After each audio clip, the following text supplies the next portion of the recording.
to ask you rather quietly about this latest craze for warping cats. It's very unfair. Why is it so? Well, I mean, I'm a lover of animals, you see. And you hate to see a cat, and a good cat, being warped. Oh, yes, I do. What effect do you think it has on the cat? Oh, well, he'd generally run away. But then he'd start turning corners, wouldn't he? Yeah, that's right, yeah. But, What can we do about it? Well, of course, it's like everything else, like the thing they're doing with the elephants, shooting them and all that sort of thing. You know? And they're warping cats to make profit. That's right. Well, it's all for money, and they just think money is the answer to everything. But so they just go and warp cats, and other people will pay and make films and musicals. That's right. But the secret of happiness, you see, is not in money at all. It's in a contented mind.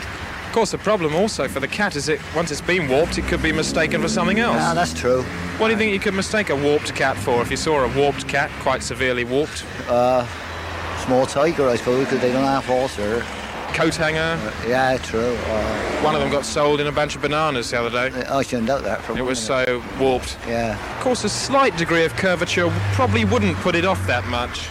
No, you're right there. But so how much do you think we could curve it, do you think? 3 inches. It'd notice after 3 inches? Yeah, that's just quite true. But it wouldn't notice one? No, not on one, no. No, 2 to 3.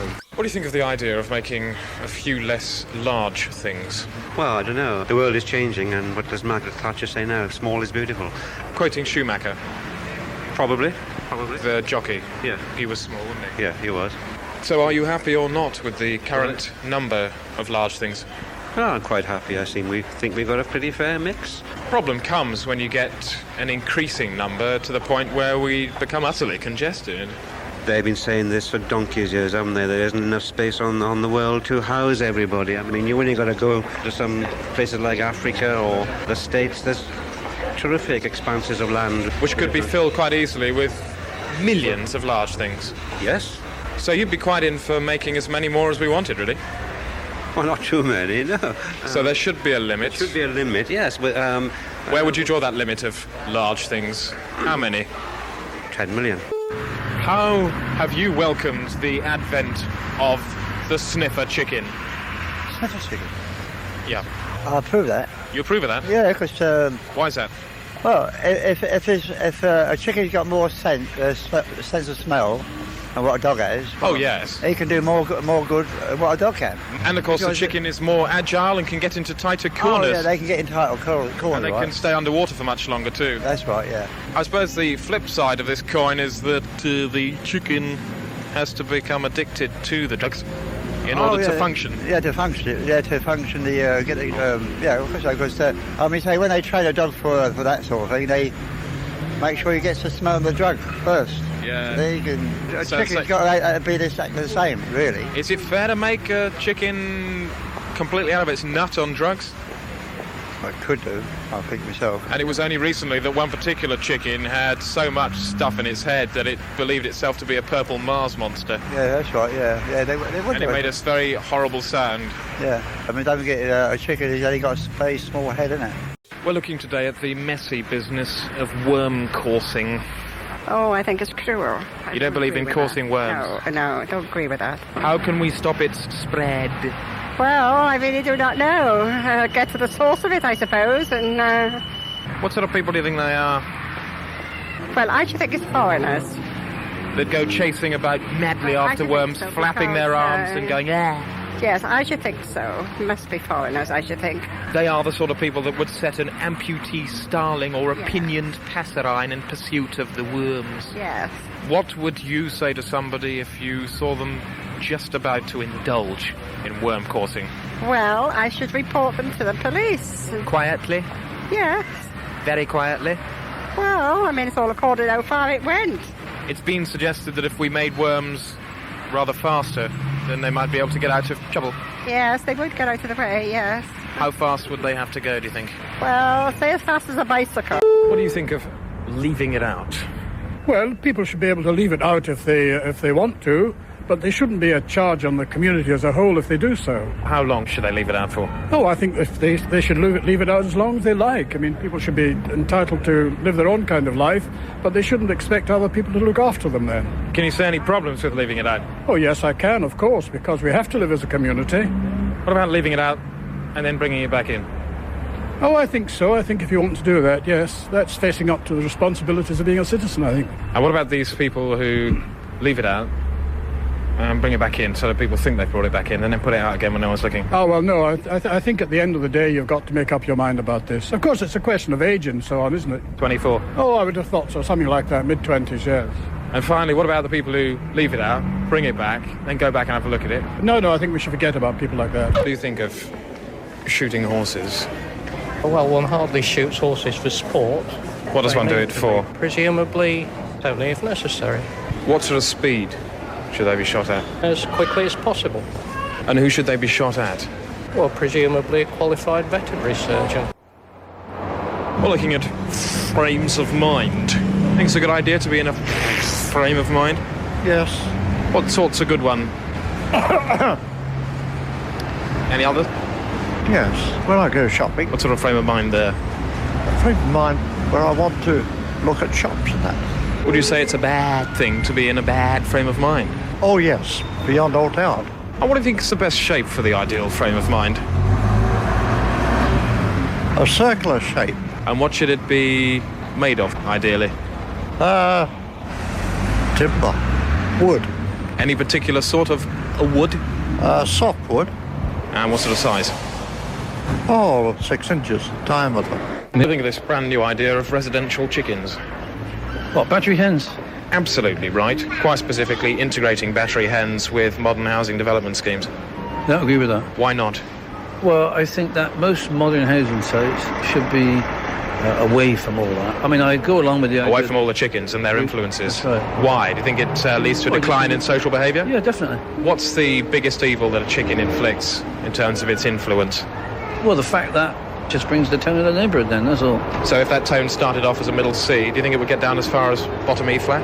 I probably would, yeah. What are your feelings about electric tadpoles? Well, that's wrong. I think that's wrong. Seems to be an increasing... Well, I think anything like that is obviously wrong. Any good points about the electric tadpoles? I can't think of any good points about it. You can find them more easily in the dark. Well, it's not natural, not like fireflies and that sort of thing, is it? No. No, well, that's wrong, isn't it? Do you think we should shave them so they fit in line with the other tadpoles? No, I don't think so. Then how would it feel about that? Well, it would feel there's something wrong with it. Pretty dreadful. Yeah. Particularly interested to know your feelings on big noise powder. I think the noise is very, well, too much. Should it be allowed? It shouldn't, no. It should be quieter. Very much quieter. What colour should it be? I think it should be something that sticks out so that people know what it represents. Yeah, like what? Red. And what colour shouldn't it be? Black. What do you think it should be carried in? Big noise powder. Well, it should be kept in a airtight container. How much should one individual be allowed to carry? Very, very small quantity. Number of grams? Between 1 and 20. We're examining in some detail today the staggeringly cruel world of acid mouse music. What do you feel about that? I'm not too keen on that idea, no. What do you think's wrong with it? Well, morally wrong for a start, and I'm against all kind of exploitation of animals anyway. I can see that. So what about the idea that they're introducing mind-bending drugs into the heads of these mice? No, I'm against experimentation on animals anyway, even in the medical sense. Yes, and this is far from medical, sadly. Yeah. Apparently some mice have believed themselves to be large cartons of orange. That's right. Others even think that they're shoveler ducks. One even thought he was Eric von Daniken. That's right, yeah. Not right, is it? No, not at all, no. Would you go to the extent of banning it? Yes, I would. You'd ban acid mouse music tomorrow? Yes, I would. Today? Today. An hour's time, even. So it sounds like you'd support the setting up of the organisation to ban acid mouse music immediately, like now? Yes, like now. We're talking today really about pushing people too far. Where do you think it happens most? From what I know, sort of business, that sort of situation. What happens to someone when they get pushed too far? Basically, they crack up. How far do you think the average person can in fact be pushed? What do you think would be the average distance you could push someone until they cracked? Miles, I mean, you can push people a long way before they crack. And if there was a rule limiting that number of miles, where would you set it? 5 miles. How do you feel about dwindling net power? Not very good about that, actually. Small insects have become quite weakened by the whole situation. For the whole atmosphere, really. It's just got out of hand, really. There is a ray of hope in that it's been found that it's possible to artificially boost their power by the use of microelectronics and very small engines. I think that's a very good idea, then. Yeah, certainly. I'm sure you can imagine the problems associated with this if the gnats then begin to travel too fast. Yeah, could be a lot of damage done with it, really. Could be a lot of damage done to what in particular, do you think? People, anything, really, get in contact with. Would it surprise you to learn that a high-velocity gnat can stun the cattle? Could stun it.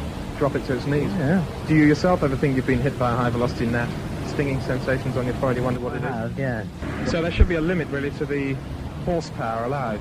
Yeah, certainly. Letter of the law. Do you think people are following it less these days? Yeah, of course they are, yeah. Why do you think that is? Well, people are more independent. Years ago you were brought up to be a slave and you had to sort of obey any command right from school. I think you're saying that letter's faded somehow. Yeah, faded, yeah. Can I ask you very particularly, what are your feelings about the current standards in duck acknowledgement? Well, I used to keep ducks myself. Did you acknowledge them? To the extent that they came to my voice. We were very close to an airfield. If I said, "Where's that aeroplane?" there's 2 or 3 of them would cock their head on this side and sort of look up. It's a matter of showing them respect. Yes. You just asked the question of what importance we attach to them. I think far too little importance. So what ways could people be persuaded to acknowledge those ducky friends? Stop and pause and think about them for 30 seconds when they see them? Yeah, try and appreciate them, try and realise that they are here the same as we are. And also perhaps more acknowledgement in terms of poetry. Yes. And perhaps bringing back the old habit too of doffing the cap or curtsying. Yes, but as I say, unfortunately we're going the wrong way. It's not an ideal world, is it? It's certainly isn't. A long way. So for example, if you came across some ducks in the next 17 minutes, how would you transmit your mood and what would you say to them? Hello, how are you? Hope you're keeping well. And you are a duck? Yeah. It's often spoken about as quite a frightening thing, isn't it, the thin end of the wedge? Oh, of course it is causing havoc in the country. The birds can't nest, and what about the poor ants? I mean, there's nowhere to go. But this the wedge is put between them and the bushes, is it what? And it's just the thin end of the wedge? It's just the thin end of the wedge at the moment. Sacrilegious. How big do you think the thin end is now? Well, I think that it's centimetres. I don't know. Someone said it's 1.5 or something of that nature. It'd of course be thicker to stop it going in. Well, of course it should be. Of course it should be. So how many more centimetres should it be? I would think another 3 or 4 centimetres. I think it just do the trick. It's come round to 2-dimensional chickens. What do you think of them? Yes. Well, I don't agree with battery farming at all. We've got to be fed somehow, but it's not healthy for people to eat either. You know, eat a 2-dimensional chicken? No. It'd be easier to fry, I suppose. Well, I can't see that. It would cook through on both sides quicker. Well, it sounds a bit lunatic to me. Whether or not we can eat these with safety, we don't know, do we? There might be some sort of something wrong with the composition of them. It's a whole new field of food danger opens up before us. Yes. Do you think it's cruel to the chickens to do this? Well, they probably won't realise, would they? Passing thoughts. Do you find them easy to keep a grip on? Yeah, I think so. I find them too slippery sometimes. They just kind of get away. It all depends on pressure of life.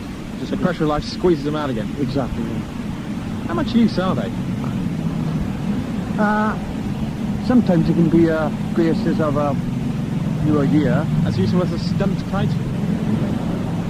Well, perhaps 3. It all depends on how you feel, and if the time is right.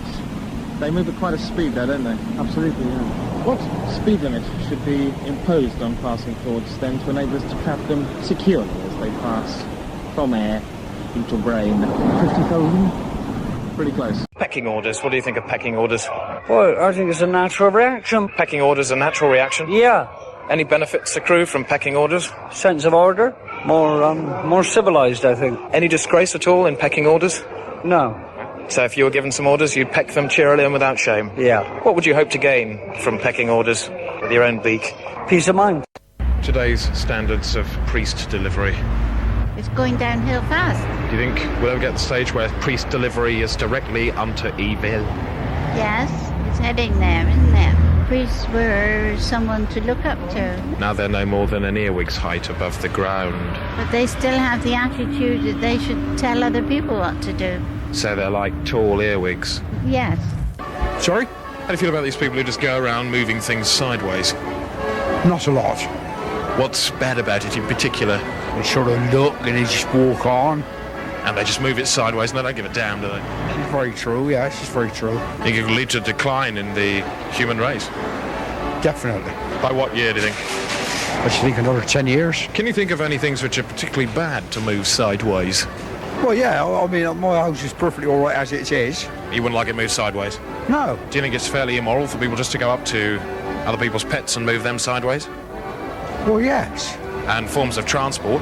Well, definitely transport, I think, not necessarily sideways, but... or diagonally up kind of thing? Yeah.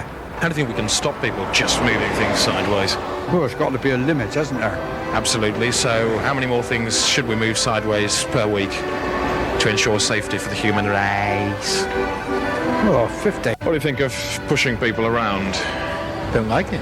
I suppose it does vary depending on the harshness of the pushing around activity that is going on. Undoubtedly. Of these four, which do you think would be the worst to push people around? A hole in the ground, a porridge warehouse, a cheese souffle, or a one-legged dog? A hole in the ground. And I guess the faster you push someone round it, the more dangerous it will be. Yes, because you're likely to push them in such a way that they may fall over and hurt themselves worse than going down the hole. So what would you say would be the maximum number of revolutions per minute for pushing people around as a guideline? 10. How do you feel about the continuing problem of all these things just going up? No, I'm not. Can have quite far-reaching effects, things going up. Yeah, well... For example, if you're trying to catch a bus and the bus goes up just before you step into it, then you fall onto the road. That's right, yes. What about bits of paper going up in your face? Well, they can find more dustbins around, couldn't they? They've been around long enough, bits of paper, they could have been sorting themselves out. How do you feel currently about pencil positions? Well, I always like mine upright. Some they sort of slope backwards and some forward, so... Quite a vast range of pencil positions, wouldn't you say? I would say so. Agreeing wholeheartedly there with Dr. Grant Fight, who's been counting them.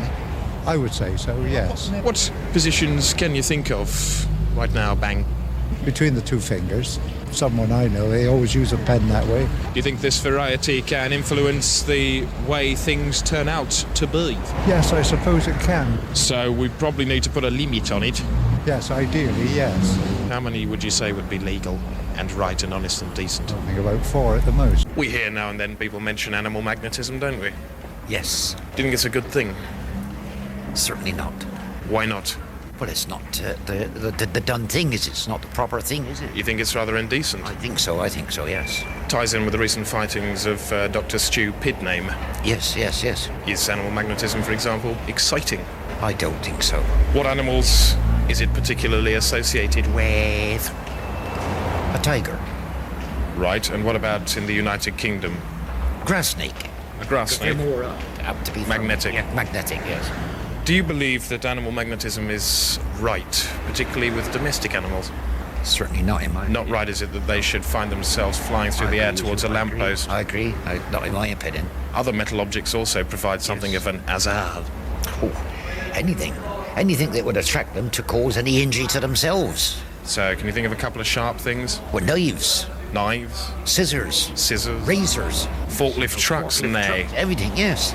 In your opinion, should magnetic north be located in the head, the ribs, the tail, the spleen, or the claw? I would think the head. The head would be the most likely, but it would take to the spleen, wouldn't it? The second most likely. Yes. What are your feelings about dropping your guard? Generally speaking, I would say it was a bad thing to do. Why?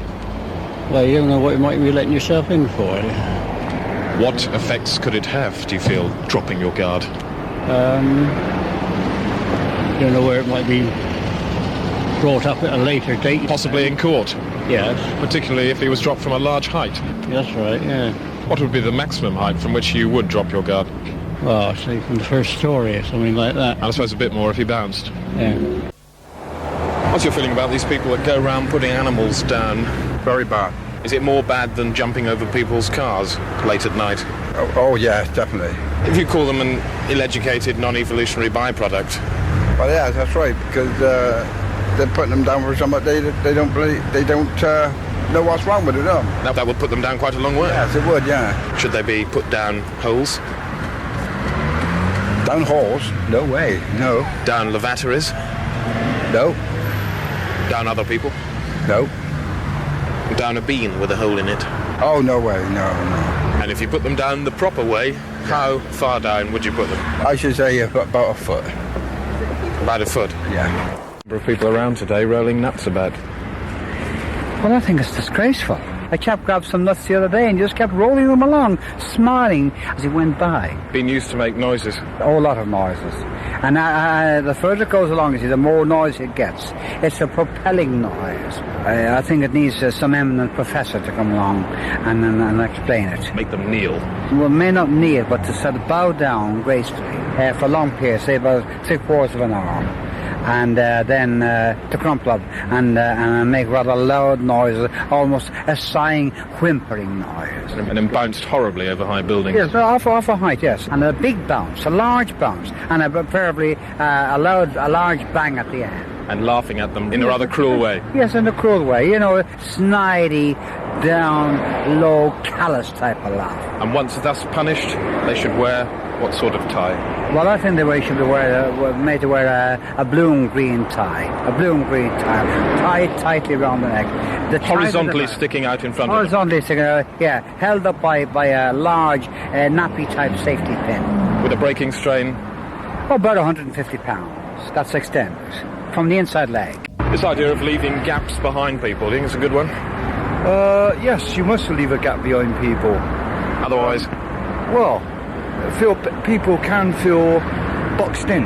Fall reeling to the ground, clutching their eyes, saying, wear gloves next time. That's right. Magnitude of the gap behind people that you leave is obviously quite important, isn't it?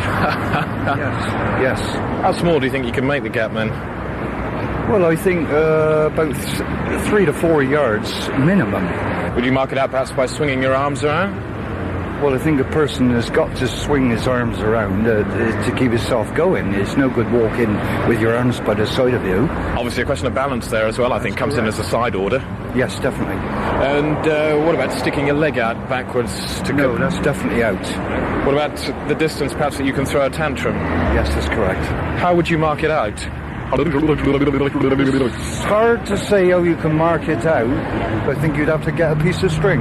And your personal preference of colour? Would be white. How do you feel about head trousers? They're not hurting anybody, are they? Do you agree with it at all, or do you find it all rather sad?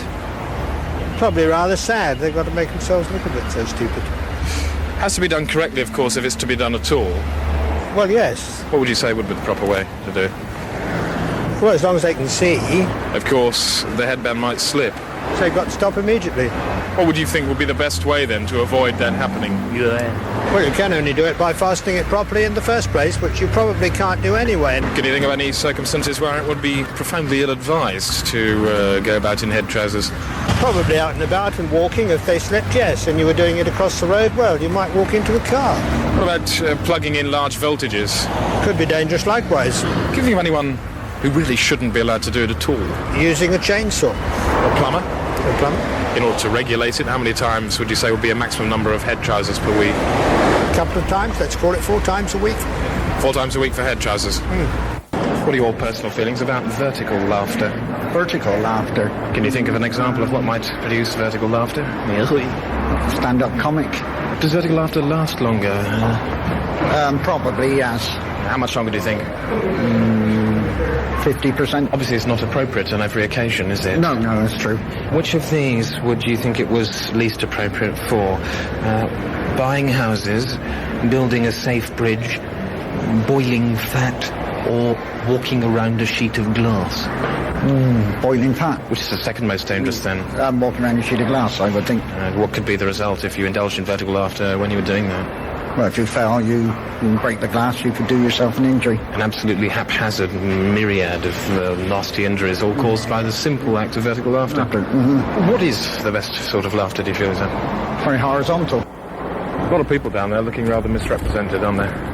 Well, they are, you see, because they feel lost. They feel the need to go around looking underneath a lot of things. Well, they do. There's people in there. There's one chap now there said, you see, there's a train coming in now, and the one chap just before that train arrived was looking under the rails of the steam engine that was already in situ. And he's now very dead, isn't he? Well, he's dead now, you see. Well, you see, the chap said to me just before he died, he said, it's a happy release. He's picking himself up now, he obviously... Well, no, he's just shook himself, but I still think he'll die. They're pouring diesel fuel over him now. A control handle is needed on the top of their head, really, isn't it? Yes, we want sort of a permanent adjuster. Providing a lot of leverage from the central boss in his head. Well, his head is reputedly to tilt 6 inches to the left and about 3 inches to the right. And tomorrow? Just another day, another dead person. How do you feel about the so-called fashion for blatantly hiding the ground? Well, I mean, it's disgraceful, I think. Something should be done. They should give more powers to the police to put them in prison longer. Do you chirp in on the same tone there? Yeah, certainly. I mean, we find now that disgrace, isn't it? people don't go. Is it worse at night? Oh, decidedly, yeah. Definitely on that. Definitely. Where would it be most dangerous of all hidden ground? In the cutter sections. If you were walking on the fringe of the cutter sections. Who do you think's responsible, frankly? A lot of the parents are responsible. And every bally minute of the day when they're not being supervised, the kids are out hiding the ground. Exactly, yeah. Let me put you, at least in the mind, in this rather grim scenario. You open the front door, the ground's been blatantly hidden. What could happen to you? We should perish, shouldn't we?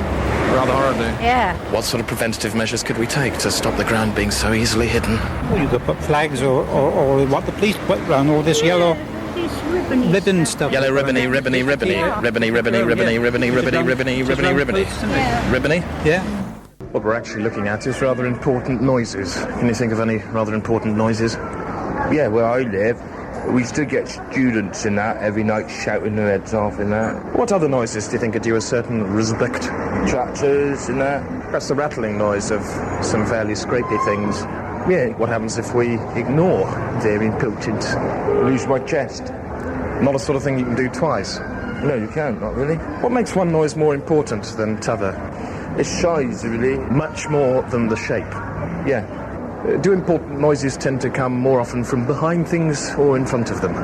In front of things, I think. Most of the time, rather curiously. Yeah. Dr. Cy Luntz has proposed a publication of a noise list. Is this a good idea? Yeah. Would you buy one? Yeah. How much should they be sold for? £40. And what is the most important noise in the world? Concord. What are your feelings about egg distortion? It's a modern problem. It's a crazy scheme of... With mad people in it? That's right. Do you think anything can be done about it? I think you would have to change the whole profitability structure. At ground level? Yes, I think I would. Most egg distortion tends to be just a slight blurring around the edges. Can you tolerate that? It's one of these angles which is very difficult to define. I suppose it does depend on the angle as well as to how distorted it looks. Yes. Can you condone, for example, distorting an egg into a cabbage? No, I don't think so. What about into a speed limit? Not really, no. What degree of distortion do you personally feel is tolerable? Round. Today we're examining, not at all remotely, this business of plan bouncing. What do you feel about that? You could be irresponsible if you did that. What do you think is wrong with bouncing a few plans around the place? Bing, boing, bang. I suppose there's nothing wrong in it. Where does Donald Danger creep in then? Donald Danger? Yeah. Yeah, well, you could sort of invest your money in the wrong place and find you lost it all, wouldn't you? Then you've been for a Shirley shock. Yeah. Then back to Berry bounce. How high would you like your plan to bounce if you bounced it on purpose? Oh, about high as an average ass. 27 feet? Yeah, 27 feet, yeah. And what would you ideally like to bounce your plans over? Over the stock exchange, I suppose, now. Over a bus? Yeah, over a bus, yeah. A car park? Car park, yeah. Where not then? On the sand, I suppose, yeah. You were bouncing on the sand. And a final word on plan bouncing, good or bad, what do you say? As Jesus said, the man who built his house upon the sand and it fell and the great was the fall, but the wise man built his house upon the rock brackets without bouncing it. That's right, yeah. What do you think of 3 feet above the ground? Well, you've got a lot of smells down there. You're getting, probably if you were near a bad sewer, you'd get stinks coming up there. And what if you were near a good sewer? A good sewer? Oh, that's all right. It's self-cleansing then. Is it better or worse than 4 feet above the ground? I should think it would be worse at 3, yes. It's a lot more generally bad behaviour down there at 3, isn't there? There's a lot of new drains gone in. Is it smooth? 3 feet above the ground? In some places, I should say it'd be up and down. Undulating. Naturally, where the contaminant, you go up. So heaps and heaps and heaps there. Yeah, bright piles and I was to make about 4. Yeah. In some places. Yeah. Is it stiff? Eh? Is it stiff? Oh, I don't think I'll be stiff now. Right. Do you like it at all, 3 feet above the ground? No, I don't. You rather hate it? Yeah, I think it's not so good. How much do you think it's worth then, 3 feet above the ground? If you put it in money, I should say it would be a lot of money. Will mustard help? Eh? Will mustard help? Oh, blimey, that'll kill you, won't it? How can we best deal with it 3 feet above the ground? Put it in bags like we're doing, and put 3 feet above the ground in bags. Put it in the bags and then get rid of it. Right. God knows where you're going to get rid of it. And what colour would you make 3 feet above the ground? Well, I think it'd be yellow would be all right, because they used to use that. In your estimation, how long before 3 feet above the ground becomes a complete no-go area? Now. It's all according which way the wind's veering. If the wind's veering that way? Downwind. Downwind. We're all going upwind. Downwind. Well, they're chucking all this cellulose spraying and all this stuff going in there. Little blokes doing it round the corner. Very little blokes there. Right? Yeah. How long before it becomes a no-go zone altogether? Well, maybe 10 years, mightn't it? Boiling points. Any dangers involved? Well, for children, obviously, yeah. Boiling points, yeah. What could happen? It could fall onto a child or something. Or even get run over by an approaching train. Yeah, that's right, yeah. We are looking today at inappropriate shoe adjustment. What's your opinion? Well, it's a bad thing. Is it better or worse if it's preceded by a slight cough or throat-clearing sesh? Well, something a bit more loud, But not enough to bring medical attention and that sort of thing? No. Is it worse with both hands? Well, it's better with 2 hands. It is better. What is the worst conceivable occasion to indulge in a bout of inappropriate shoe adjustment? Well, going into a cinema or coming out of a cinema would be worse than anything else. Cause a bit of Colin chaos there, couldn't it? It would. Is inappropriate shoe adjustment most likely to lead to 1, a general increase in everything, 2, things getting flatter, 3, men shouting, or 4, sock excess? Things getting flatter. Down to a thickness of about 2 or 3 millimetres? Yes. Drawing rings around things. What's your approach? I should think probably in the long run it does a lot of good, I suppose. It takes a while to work itself out. Work its way through, I suppose, yeah. What sort of advantage could it bestow? Well, see things in a different light, I suppose, you know. There must be 1 or 2 things about which it would be a profoundly bad idea to draw a ring. Can you think of one? Joint box, I should think. Joint box, I think, yeah. Probably. Junction box? Junction box, I should say, yeah. What would be a good size of ring to draw about the things which it is safe to draw a ring around? Well, a couple of yards, I should think, in some cases. And how many more would you like to see by the end of the coming decade? Between 5 and 10,000. How do you feel about these reported outbreaks of fig jousting? It's a bad idea, I should say, if somebody suddenly comes along and wallops somebody with a fig. What's likely to happen to somebody in a fig joust? Various injuries. Such as? Catch somebody in the eye with one. Would you advocate the use of face protectors? Yeah, definitely. Would you prefer a plastic visor? Metal bars, I think. More effective against a fig? Yeah, I think so. Is fig jousting worse when it occurs as a spontaneous outbreak? Probably more dangerous. Would you like there to be some kind of regulation? It has to be organised. With a referee? Yeah. Now, what would be the maximum number of figs you'd allow each jouster to have? Half a dozen. Is the letter of the law followed closely enough? No. How closely should we follow it? Well, we ought to be right up on top of it. Within about an inch of it, murder. Within about an inch? Yeah. At what sort of speed should we follow it? 50 miles an hour. What in your book is the letter of the law? M. Is it big enough at the moment for people to see this M? No. How big should it be? Oh, about 6'6". And how could everybody see that big letter of the law, M? Plastered all over the place. In what colour? In red. What's come out of the hole so far? Well, a lot of barristers with forked tongues. What kind of complaints have come out of the hole? Well, several. They've complained about the price of entertainment. Why should they pay the same price as every other barber? What other sort of professions have come out of the hole? Green.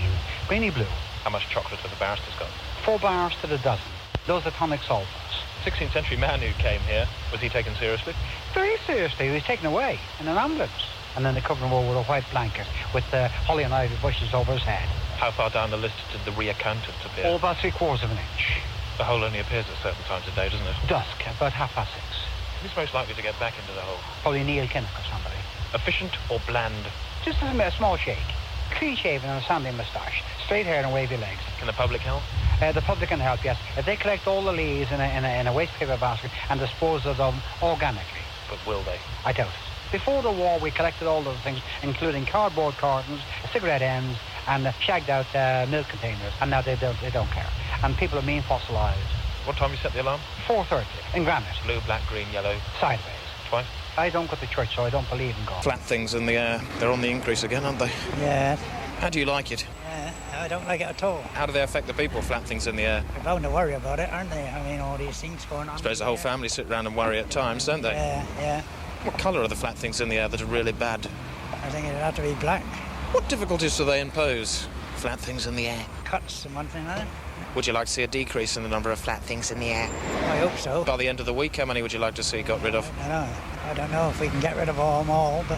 How many would you like to see gone by the end of the week? Say a few 100,000. What type of ecstasy are these people experiencing? Well, I don't know. You'll have to go to some of the good shops. I mean, walnuts are a perfect example. And the head counter? About 74, in the shade. To what degree is this the responsibility of Mr. Tinseltonsel? This chap, I'm very disappointed. When he got the post, first of all, he was very, very good. But he seems to have fallen away somewhat. Is he whacking people with his glow rope? Well, the chap, he was going to retaliate, but he said it's a season of goodwill, so he went to the local pub and had a couple of hot Charlies. With what sort of noise? With the Chevel's balls. How many heads? Oh, 4 heads. Shape? Flat and oblong, like the oval cricket pitch. On the first floor? No, second floor. So as I can look over my slaves and that, you see. And a final word of advice to every single person. Propose to anybody you meet, man or woman, dog or a donkey. I say hello. A small Betty Grable went into the stable? Yeah, to meet Mabel at the table. She drinks Carling Black Label. Tossing your head, what does it mean when you do it? Tossing my head means you don't want to know. Is it an outdated thing to do, toss your head? We don't see so much of these days, do we? No. Would you like to see a return of that? I damn well would do, yeah. Yes. So when you don't want to know, you toss your head? Yeah. A little gesture of my arms as well, yeah. A little gesture of your arms to accompany the departure of your head? That's right, yeah. And how far do you toss it? Well, 10 feet. So once they were within 10 feet, you'd toss your head in? Oh, yes. It'd be pointless doing it if they were further away? Well, I think so. Then they wouldn't know what the score, why you were tossing your head in the first place. Exactly. And it might not carry? No, of course it wouldn't, no. So what distance would you say was the ideal distance for tossing your head? Oh, I think within a range of 10 feet, anyhow. And then you'd try and make your way home as normally as you could? That's right, of course I would, yeah. Looking today at the rather grubby business of gut festivals. Oh, dear. Does it strike you as a good idea to encourage gut festivals? Oh, no, we don't, no. What sort of problems can arise at gut festivals? Drug taking. Anything else? Well, they all look too dirty to me. Obviously, to stop this kind of trouble at a gut festival, it'd be quite a good idea to impose a gut limit. Yeah. Would it be a limit on size or a limit on concept of gut? Size. Size of gut? Yes. And what size of gut would you allow maximum to gut festival? About, say, 2 inches. Take the top off. Oh, no. Take the top off? It'd be spewing out all over the place, wouldn't it? Yeah. What length of gut would you impose? 3 inches, eh? 3 inches? Yeah. And how many pounds would that be? What's the gut weight? About a pound. 1 pound? 1 pound. You don't mind gut festivals so long as the gut is limited to 3 inches and about a pound weight? Yeah. Righto, sir. We're looking today at wide face trouble. Does cause some difficulty, doesn't it? Yes, it does. What happens if you get a lot of wide-faced people with faces considerably wider than their shoulders, overlapping and drooping down and so on, in one place? I think they get aggressive. What would happen there? I mean, it'd have a collision all over, wouldn't it? What, banging at the head level? Yes. Where would be the worst place for a large number of wide-faced people to conglomerate? You sort of a cul-de-sac, you know, for... Facing which way? The blank end or the... Blank end. And if you were in a window, say, overlooking it medieval style, what would you see? Well, I might panic a bit, you know. Panic, turmoil? Yes, that's right. What about the ones at the front who are being crushed by the wide faces coming up behind them? I think I just feel sad for them, really. Would you offer up a prayer? I probably said they are father. What about wide-faced children taking exams? What problems could happen there? Yes, that could be copying, you know, with cheating, really. They could look over the shoulder, you see. Well, with the width of their face? Yes. What about a wide-faced child on a bicycle? Well, the wind blowed them maybe onto the road. catch the face if it was too wide, like an umbrella. What is a really bad width for a face? I'd say it is any more than 3 foot wide to be properly dangerous. And the ideal width for a face? I'd say 2. 2 feet. We're looking today at spherical cattle, making them round. Do you agree with that? I don't agree with that. How would a spherical cow get around its pen? Well, I should think you'd have to put some sort of netting round it to guide it. So they could just go grip on the net? That's right. You couldn't leave it in the field or anything like that. Well, imagine if it was in a pen and the water was at the other end of the pen and it was thirsty. How would it manage? Well, can they smell it? Well, I suppose they'd have a nose on the circumference. Well, is it? They've got to have some sort of a smell of it. Let's assume they have. They roll to it. They'd roll towards it? Yeah. How would they actually manage to make themselves roll? Muscles. Their own muscle strength inside. Would it be better off with a leg? Well, I should think so. They could walk along just like a chicken, 2 legs. Unless the legs were opposite sides, and then they would have to go around like a sort of a broken mine. Well, it can go as a ball. If you had a ball and you put 2 legs to it, one either side of the ball. Right, but if they were sticking out at the side, they'd be like sort of long, thin ears or something, and it would just bounce off the wall. Well, then you're getting like something from outer space. If you gave it 2 legs, would you have them side by side, or would you have them at opposite ends of the ball? Side by side. How far apart? 2 or 3 foot. And what about if it was a milk cow? It was a milk cow? Perhaps they might do a square one. And if you saw a spherical cow and you had a gun about you, would you shoot it? Yeah. People tying knots in their faces. What do you think? Well, obviously, I'd say that they're totally disillusioned with society as they see it. And this is their method of showing it. But I do think that after a couple of years, they will regret having mutilated themselves. Do you think the more knots, the worse? Well, the bigger the number, obviously, displays a deeper resentment against society, I think. Whereabouts do you think is the worst part of your face to have a knot? I would say the lips. Why would that be? Well, the lips are so expressive of people. And even in, we say, a romance situation. How would it affect a romantic situation to have a knot in your lips? A very adverse effect. Is it worse when people do it to each other or to themselves? Well, if they do it to each other, I wonder if there's some form of kink sex involved. We're looking today at furball atrocities. Do you think furball atrocities are good? You mean swearing? No, atrocities with furballs. Yeah, I don't like it. I don't like it at all. What do you think causes the increased incidence of furball atrocities? Oh, I think it would be the unemployment. Somebody got no job, they're more likely to pick up a furball and bop someone over the head with it. Yeah. What do you think it feels like to be a victim on the receiving end of a furball? Well, I've been one. How did it feel? Rotten. How long does the pain last on average? With my ear, it lasts about a couple of weeks. I suppose the appalling thing is that furballs, even at very low speed, can do you some damage.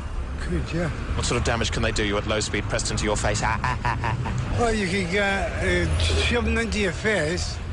It could be flat nose. How do you feel about the recent rise of irresponsible saucepan behaviour? I don't know anything about that. Saucepan, did you say? Some of them are quite heavy. Yeah, especially the iron ones. The iron ones. The iron ones, yeah. The iron ones. Yes, definitely the iron ones. Definitely the iron ones. We wouldn't purchase the heavier gauge. Because of the danger? Yeah. What, to you, would be irresponsibility around the area of a saucepan? Well, the way you handle it, of course. I think they're very heavy, actually, aren't they? These cast iron, if that's what the ones we're talking about. The old black pots like they used to use. And you shouldn't cast iron? No. At people? No. You've got to stack it, isn't it? Height above the ground is important. Yes, definitely. What could be the worst thing you think that could happen in the house due to irresponsible saucepan behaviour? Well, if I had a heavy one on a shelving system, if it fell down, they'd do a bit of damage to one. Do you think you'd ever get up again? No. No. And what's the maximum height above the ground that these things should be stored at anyway? Eye level. What do you think about taking a leaf out of the catering industry's book and attaching a couple of helium balloons so that if it fell off the shelf, it would come down slowly? Yes, that's true. How many balloons would you recommend? 5. Noise attendants. Are they necessary? Noise attendants? It is said that there is too much noise at the moment. Noise attendants might be one solution. Yeah, I think so, because very difficult to find a pub now that's not blasting out music.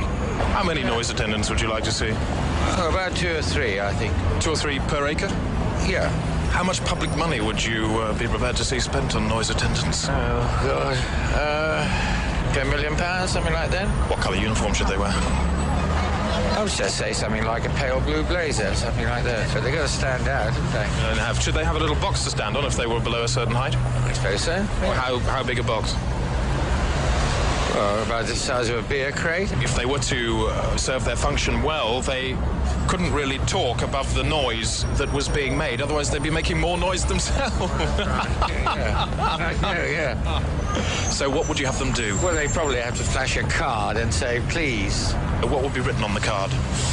I am a noise attender. Please reduce the level of noise that is being manufactured in this area. Are you surprised that your opinions agree almost exactly with those of the German ear doctor Herr Rigging in the Kopf? No. We're looking at neck legislation. Would you bring it back? Yes. Yeah. Why? I don't know. I just feel I would. What harm goes down neck-wise these days? But abuse. Neck abuse? Yeah, neck abuse. Scarf abuse? But tie abuse. How high up should neck legislation be tabled? Well, feet. Cut the feet. Necks on their own or anything else with them? No, on their own. What is the most important area to legislate in for necks? Angle, disposition. Angle and disposition? Yeah. What angle? Well, I should imagine coming down, over. Neck angle coming down over? Yeah. Can you put a number on it? 6. We say Christmas is coming quite a lot, don't we? Yes. But we never say Christmas is going. No, we don't, that's true. Can you think of 3 other things we never say? I can't think now. Perhaps these choices may help. Can you tell me which of these you would never say? Bug violins be with you. That's number 1. Number 2, the chirp of freshly mown beef. Number 3, good morning. And number 4, praise the Lord for small mercenaries. Yes, I'd say that. And I'd say good morning. So which ones wouldn't you say? Bug violins be with you. You wouldn't say that? No. We're talking about the amount of time people spend saying things. Do you think people spend too long saying things today? What, you mean, to themselves or to other people, you mean? Both. Both? Well, could be uncompromising, I suppose, at times, but... There are moves afoot to reduce the length of time some folk dwell on certain letters, like letter S. What, you mean capital letters, Dale? You probably pronounce capital S's a bit longer, don't you? Oh, yeah. So, do you think it's a good idea to limit the amount of time some folk dwell on the letter S? S? You said it for rather a long time there, didn't you? S. Yes, you see what I mean? It's quite a long time, isn't it, to say it for? Well, you could be right, yes, it could be that, yes. How long do you think we should say it for, then? The letter S? Well, say a few seconds, you know. How many seconds? Well, I say about 3 or 4 seconds, I should say, you know. Could you demonstrate a 3-second S? I think you'd have to dispense with it in a short time, you know. From a chemist? And that's it, yeah. I think so, yeah. Can you show me a 3-second S? Well, I might be able to, yeah. Could you? Give it a go, then. Bit longer. Thanks for your help, then. Flat milk. Problems with flat milk. How do you feel? Well, there's too much point in that. What's wrong with flat milk, in your opinion? It's not doing the job it's supposed to. It's like a blind plumber with a big hammer who goes around smashing all your pipes. Pardon? However much you paid, it's not doing the job properly. No, and I don't think that should be interfered with you, unless you're one of these people who wants to slim, then you go into skimmer. But flat milk, that's just ridiculous, isn't it? Rubbish, yeah. Yes. How can you tell that the milk is flat? Well, you know right away. Just by looking at it? Yeah. What's the nutritional value of flat milk? Oh, couldn't be very much. Less than 5? Yeah. How can we stop milk's flatness? You can't pump it up again. You can't pump it up again? No. Not even if you had an extremely large compressor? I shouldn't think so, no. So you'd prefer your milk bumpy rather than flat? Yeah. A lot of mistreatment about one person to another, isn't there? Yeah. What do you think about hinge abuse? Pardon? Hinge abuse. Oh, no, I think it's disgusting. Very bad. Gets really bad when dogs suffer from hinge abuse, doesn't it? That's dreadful. No, it's awful, awful. What do you think's going through these people's heads as they casually slip an extra hinge into a dog? Just not ordinary human beings, are they? What would be the worst place for a dog to get an extra hinge? On his backside, on his rump. If you try to pick up a dog with a hinge halfway along its body, what might happen? Collapse, wouldn't it? Fold over. pulled in half. I would think so. It's its other organs, isn't it? Where would you least like to have a hinge on yourself? Nowhere. How many hinges do you think a human being could tolerate before it became effectively useless? Well, I would say 10, I should think. And if a human being had more than 10 hinges, they'd simply... I'd blow my brains out. How do you feel about people tying knots in their face? Well, if I think people tie knots in their faces, there must be something wrong with their brains. I mean, maybe young people, you know, their skin is a bit looser, more supple. Stretch your skin, can you? I mean, exactly. It's proven, isn't it? Yeah. Like, if you tried it today and keep pulling at it, maybe next weekend you'd be able to tie a knot in it. You'd pull your cheeks out and tie it right across in front of your nose. Oh, I reckon you could do that, couldn't you? Almost like the front of a balaclava or something. Stretch your ears and tie them across your eyes, couldn't you, really? Why are they doing it? Why are they tying knots in their faces? It ain't got nothing to do with getting a job, is it? A lot of them haven't got nothing to say, have they? Do you think it's a lack of words which causes people to tie a knot in their face? Lack of political thinking. So you would say that if you don't educate people, they're going to end up tying knots in their faces? I would reckon so.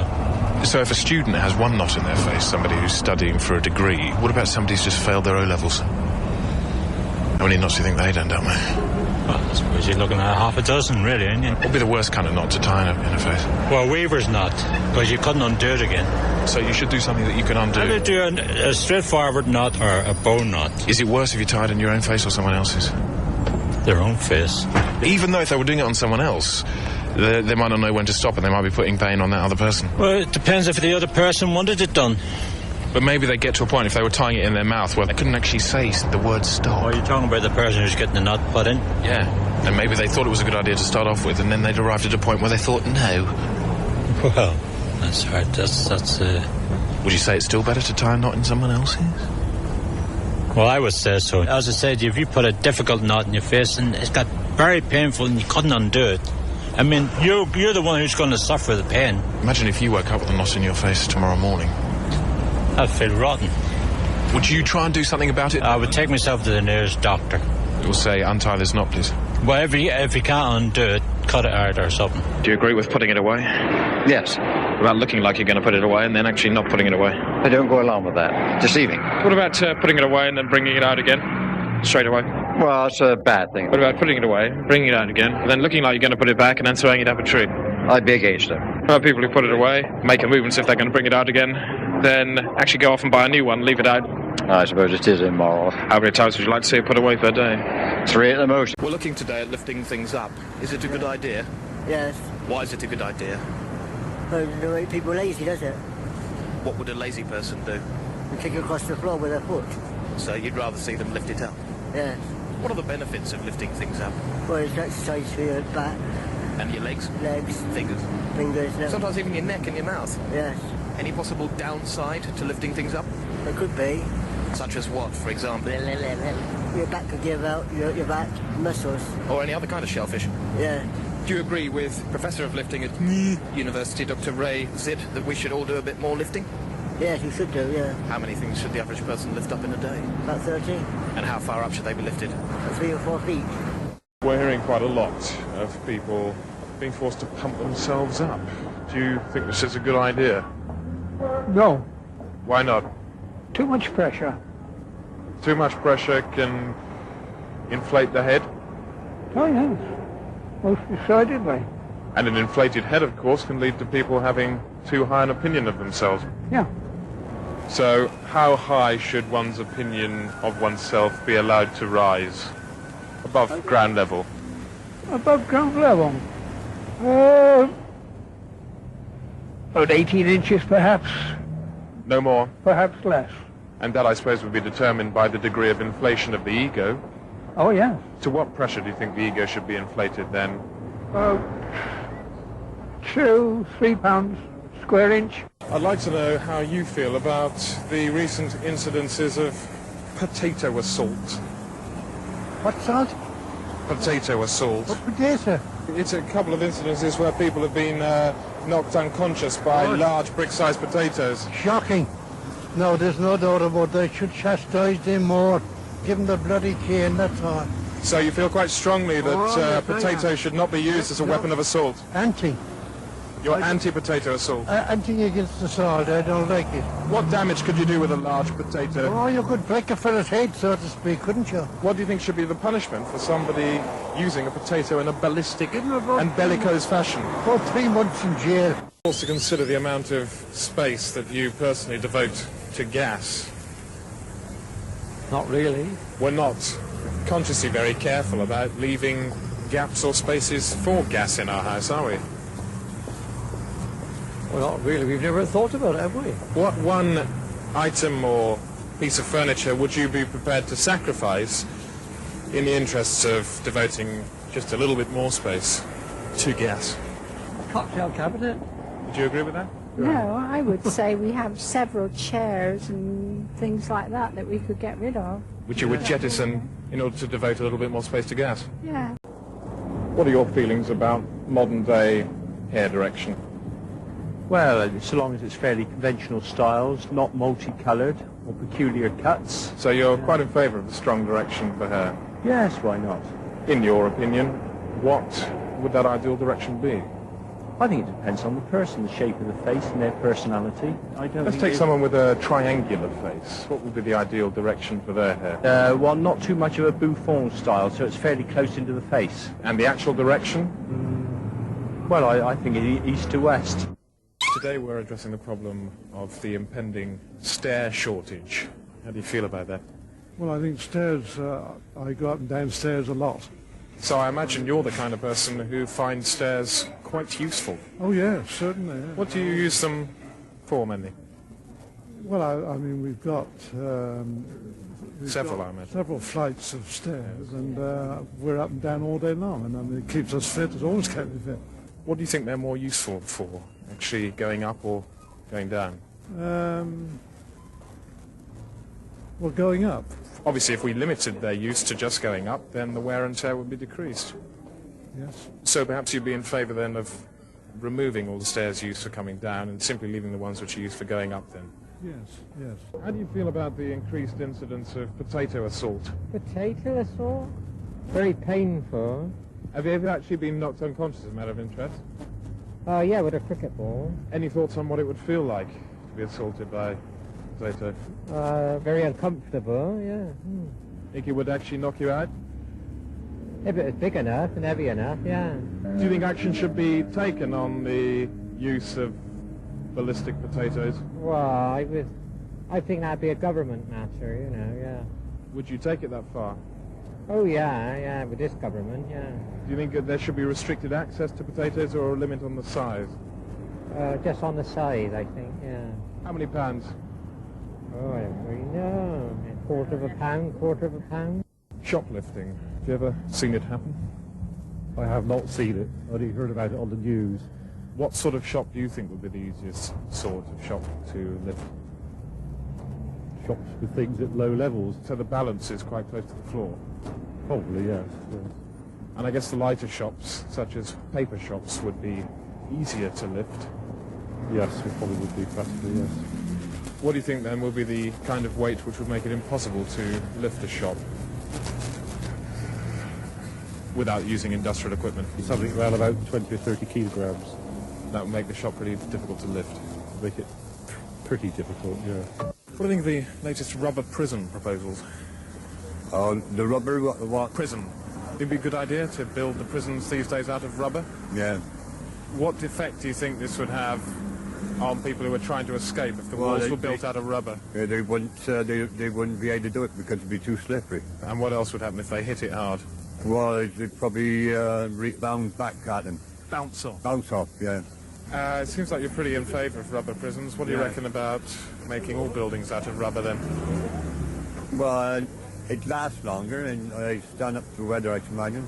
And in terms of safety for people and indeed their pets? Yeah, it could be a good idea. And rubber cars? And rubber cars, yeah. What do you think these days, particularly, of invisible charities? Well, I think that if people wish to contribute to the well-known ones like... the visible ones? Yeah, the visible ones, yeah.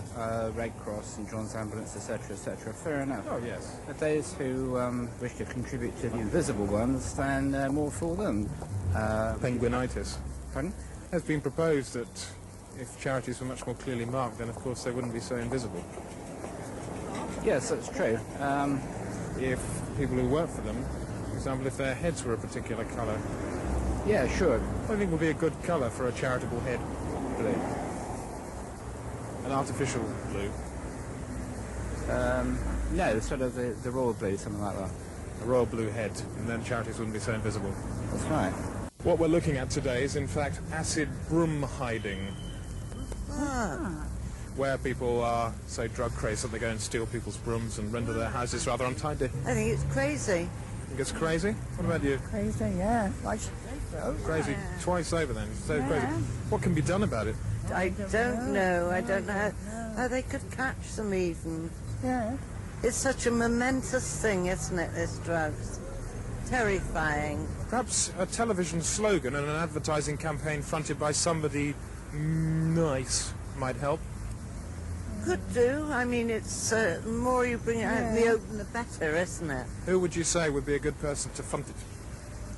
Well, I don't know. I would think those people that are on the children's programs, not the little children. Johnny Morris. Yes, such people. And what would be a good slogan for them to say? Why the acid broom stealing? Why steal broom? What do you get out of it? Think about the new fashion, and some would say novel fashion, for unrealistic dogs. Unrealistic. Is that the Pekingese? That's a very good example. Think of any others? Sausage dog. They're pretty unrealistic too, aren't they? Yes, fashioned and Pekingese. Do you think it's a good idea to make dogs increasingly unrealistic? No, I think, a small type of dog, one you can walk along with is best. Right, and all the others are particularly unrealistic. Yeah, a large dog, for running about, perhaps on the downs, and a small dog for walking around the streets. What about an in-between dog for flying in a helicopter? In between dog. No, I can't see that. No. What sort of dog would be suitable for flying in a helicopter then? What sort of dog? Bulldog. Yes, okay. And finally, what would you replace a dog with if you had to? Oh, there's only a cat, isn't there? A cat or? Something that can keep company with the dog. A heron with a sawn-off beak. Could be, yeah. Remote control today, has it gone just too far?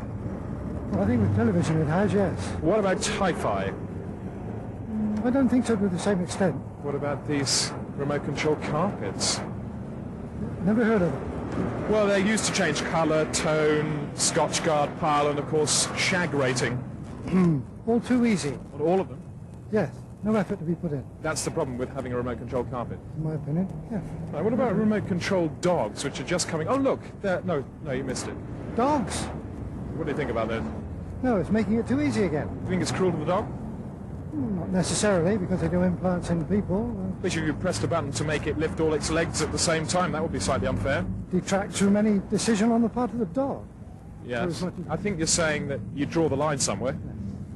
Where would you draw that line then? Would it be 1 at the threshold of your own house, 2 between 1 dot and indeed the next number up, 3 from the right corner of your mouth right round the back of your head to your left ear, or sleeping with goats and deflowering nuns? Threshold of my home. That's where you draw the line. And with animals? Anywhere. I'd like to know how you feel about the recent outbreak of melon atrocities. Well, it should be stopped immediately as they do it. And, Right, yeah, they should, really. Do you think it's dangerous?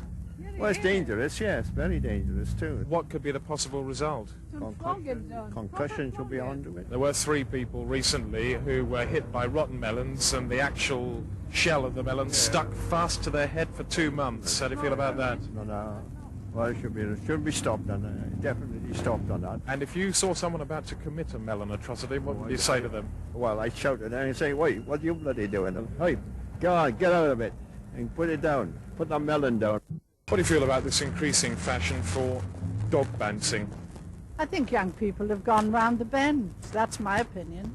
So you don't agree with dog bouncing? I would like to catch hold of them and do the same to them.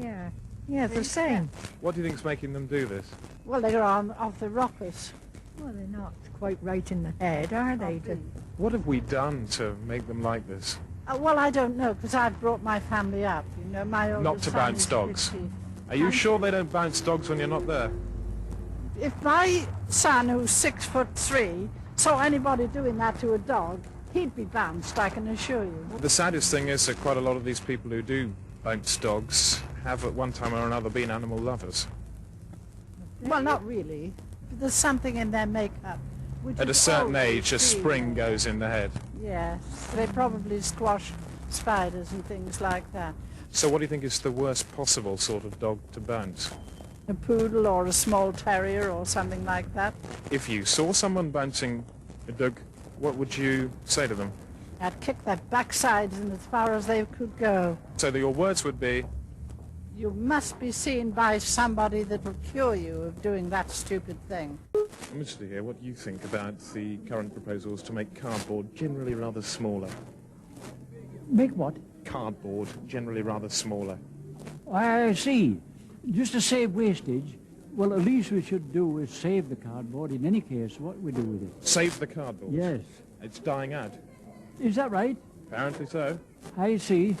It's wasted all the time. I'm very sorry to hear it. So we should make it generally rather smaller. Absolutely. Yes. Would you go so far as to campaign for this, do you think? Well, I would, yes, but I've such a lot on now, I couldn't do that as well. What about this time tomorrow? Well, I don't know how I can do it just now, because I'm in other things, you see, besides this. But mentally you agree with small... I do mentally agree, yes. Small cardboard? Yes, small cardboard. Well, if you could find a way not to use cardboard at all, it'd be a lot better, because look at all these trees that's been knocked down for it. Swatted? Yeah. Swatting the trees to make that's right. big cardboard? Yes, it's swatting the trees just to make cardboard, so which way you look at it. So, small cardboard? Small cardboard, I'll try to do without cardboard altogether. And how small should it be? Well, very small indeed, what you're going to use on it. How small? Well, on average, I should say about half to what it is now. Which would be? The foot by a foot, be 1/8 of an inch thick. For small cardboard? Yeah, small cardboard. What do you think of the very latest proposals to make a few more red things? Well, I don't think very much, really. I don't like too highly coloured things. So what do you think of the let's make a few more red things society? I expect it attracts the younger people, but it doesn't appeal to me so much. Do you think it could be dangerous if taken to an extreme? Oh, I do. Yes, I do. What could be the problems? If, for example, most of the things we were looking at here were all red. Red, yes. What could too glaring, too glaring. Do you think it would affect people's heads? Could do, yes, could do. What could it do? Send them a little bit crazy, I think. So how many more things should we be allowed to make red? Well, 34. What do you think of these recent proposals to make a few more red things? A few more what? Red things. Red things? Well, obviously there aren't as many as there could be at the moment. Oh, there's enough red things about, isn't there? Are there? There's enough red things about. What, fire engines, post boxes? It's too hard to colour, isn't it? Could it be dangerous to have too many red things? Yeah, yeah. What sort of... A bit more placid, a bit more toned down. Downbeat. Yeah, downbeat. What could be the danger in having too many red things? Well, if you have too many red things, your eyes start going, don't they? And could it affect people's heads? Yeah, I should think so. What sort of effect could what it have? What they say about red flags to a board, it affects people the same. So, would you call for a limitation on the number of red things? Oh, yeah. Red, I don't like red anyway. Okay, how many more red things should we be allowed? Oh, about 3 or 4. How do you feel about the recent insurgence of hollow milk? I try and ignore all aspects of diet where possible, because the more I worry about, the more likely I am to get anything, quite frankly. So, even in the case of hollow milk? I usually go for ordinary full cream milk without reservation. If I want to look after my own physical capability, I take additional exercise. Do you think other people should be allowed to buy hollow milk?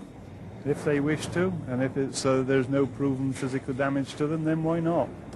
What do you think the advantages would be?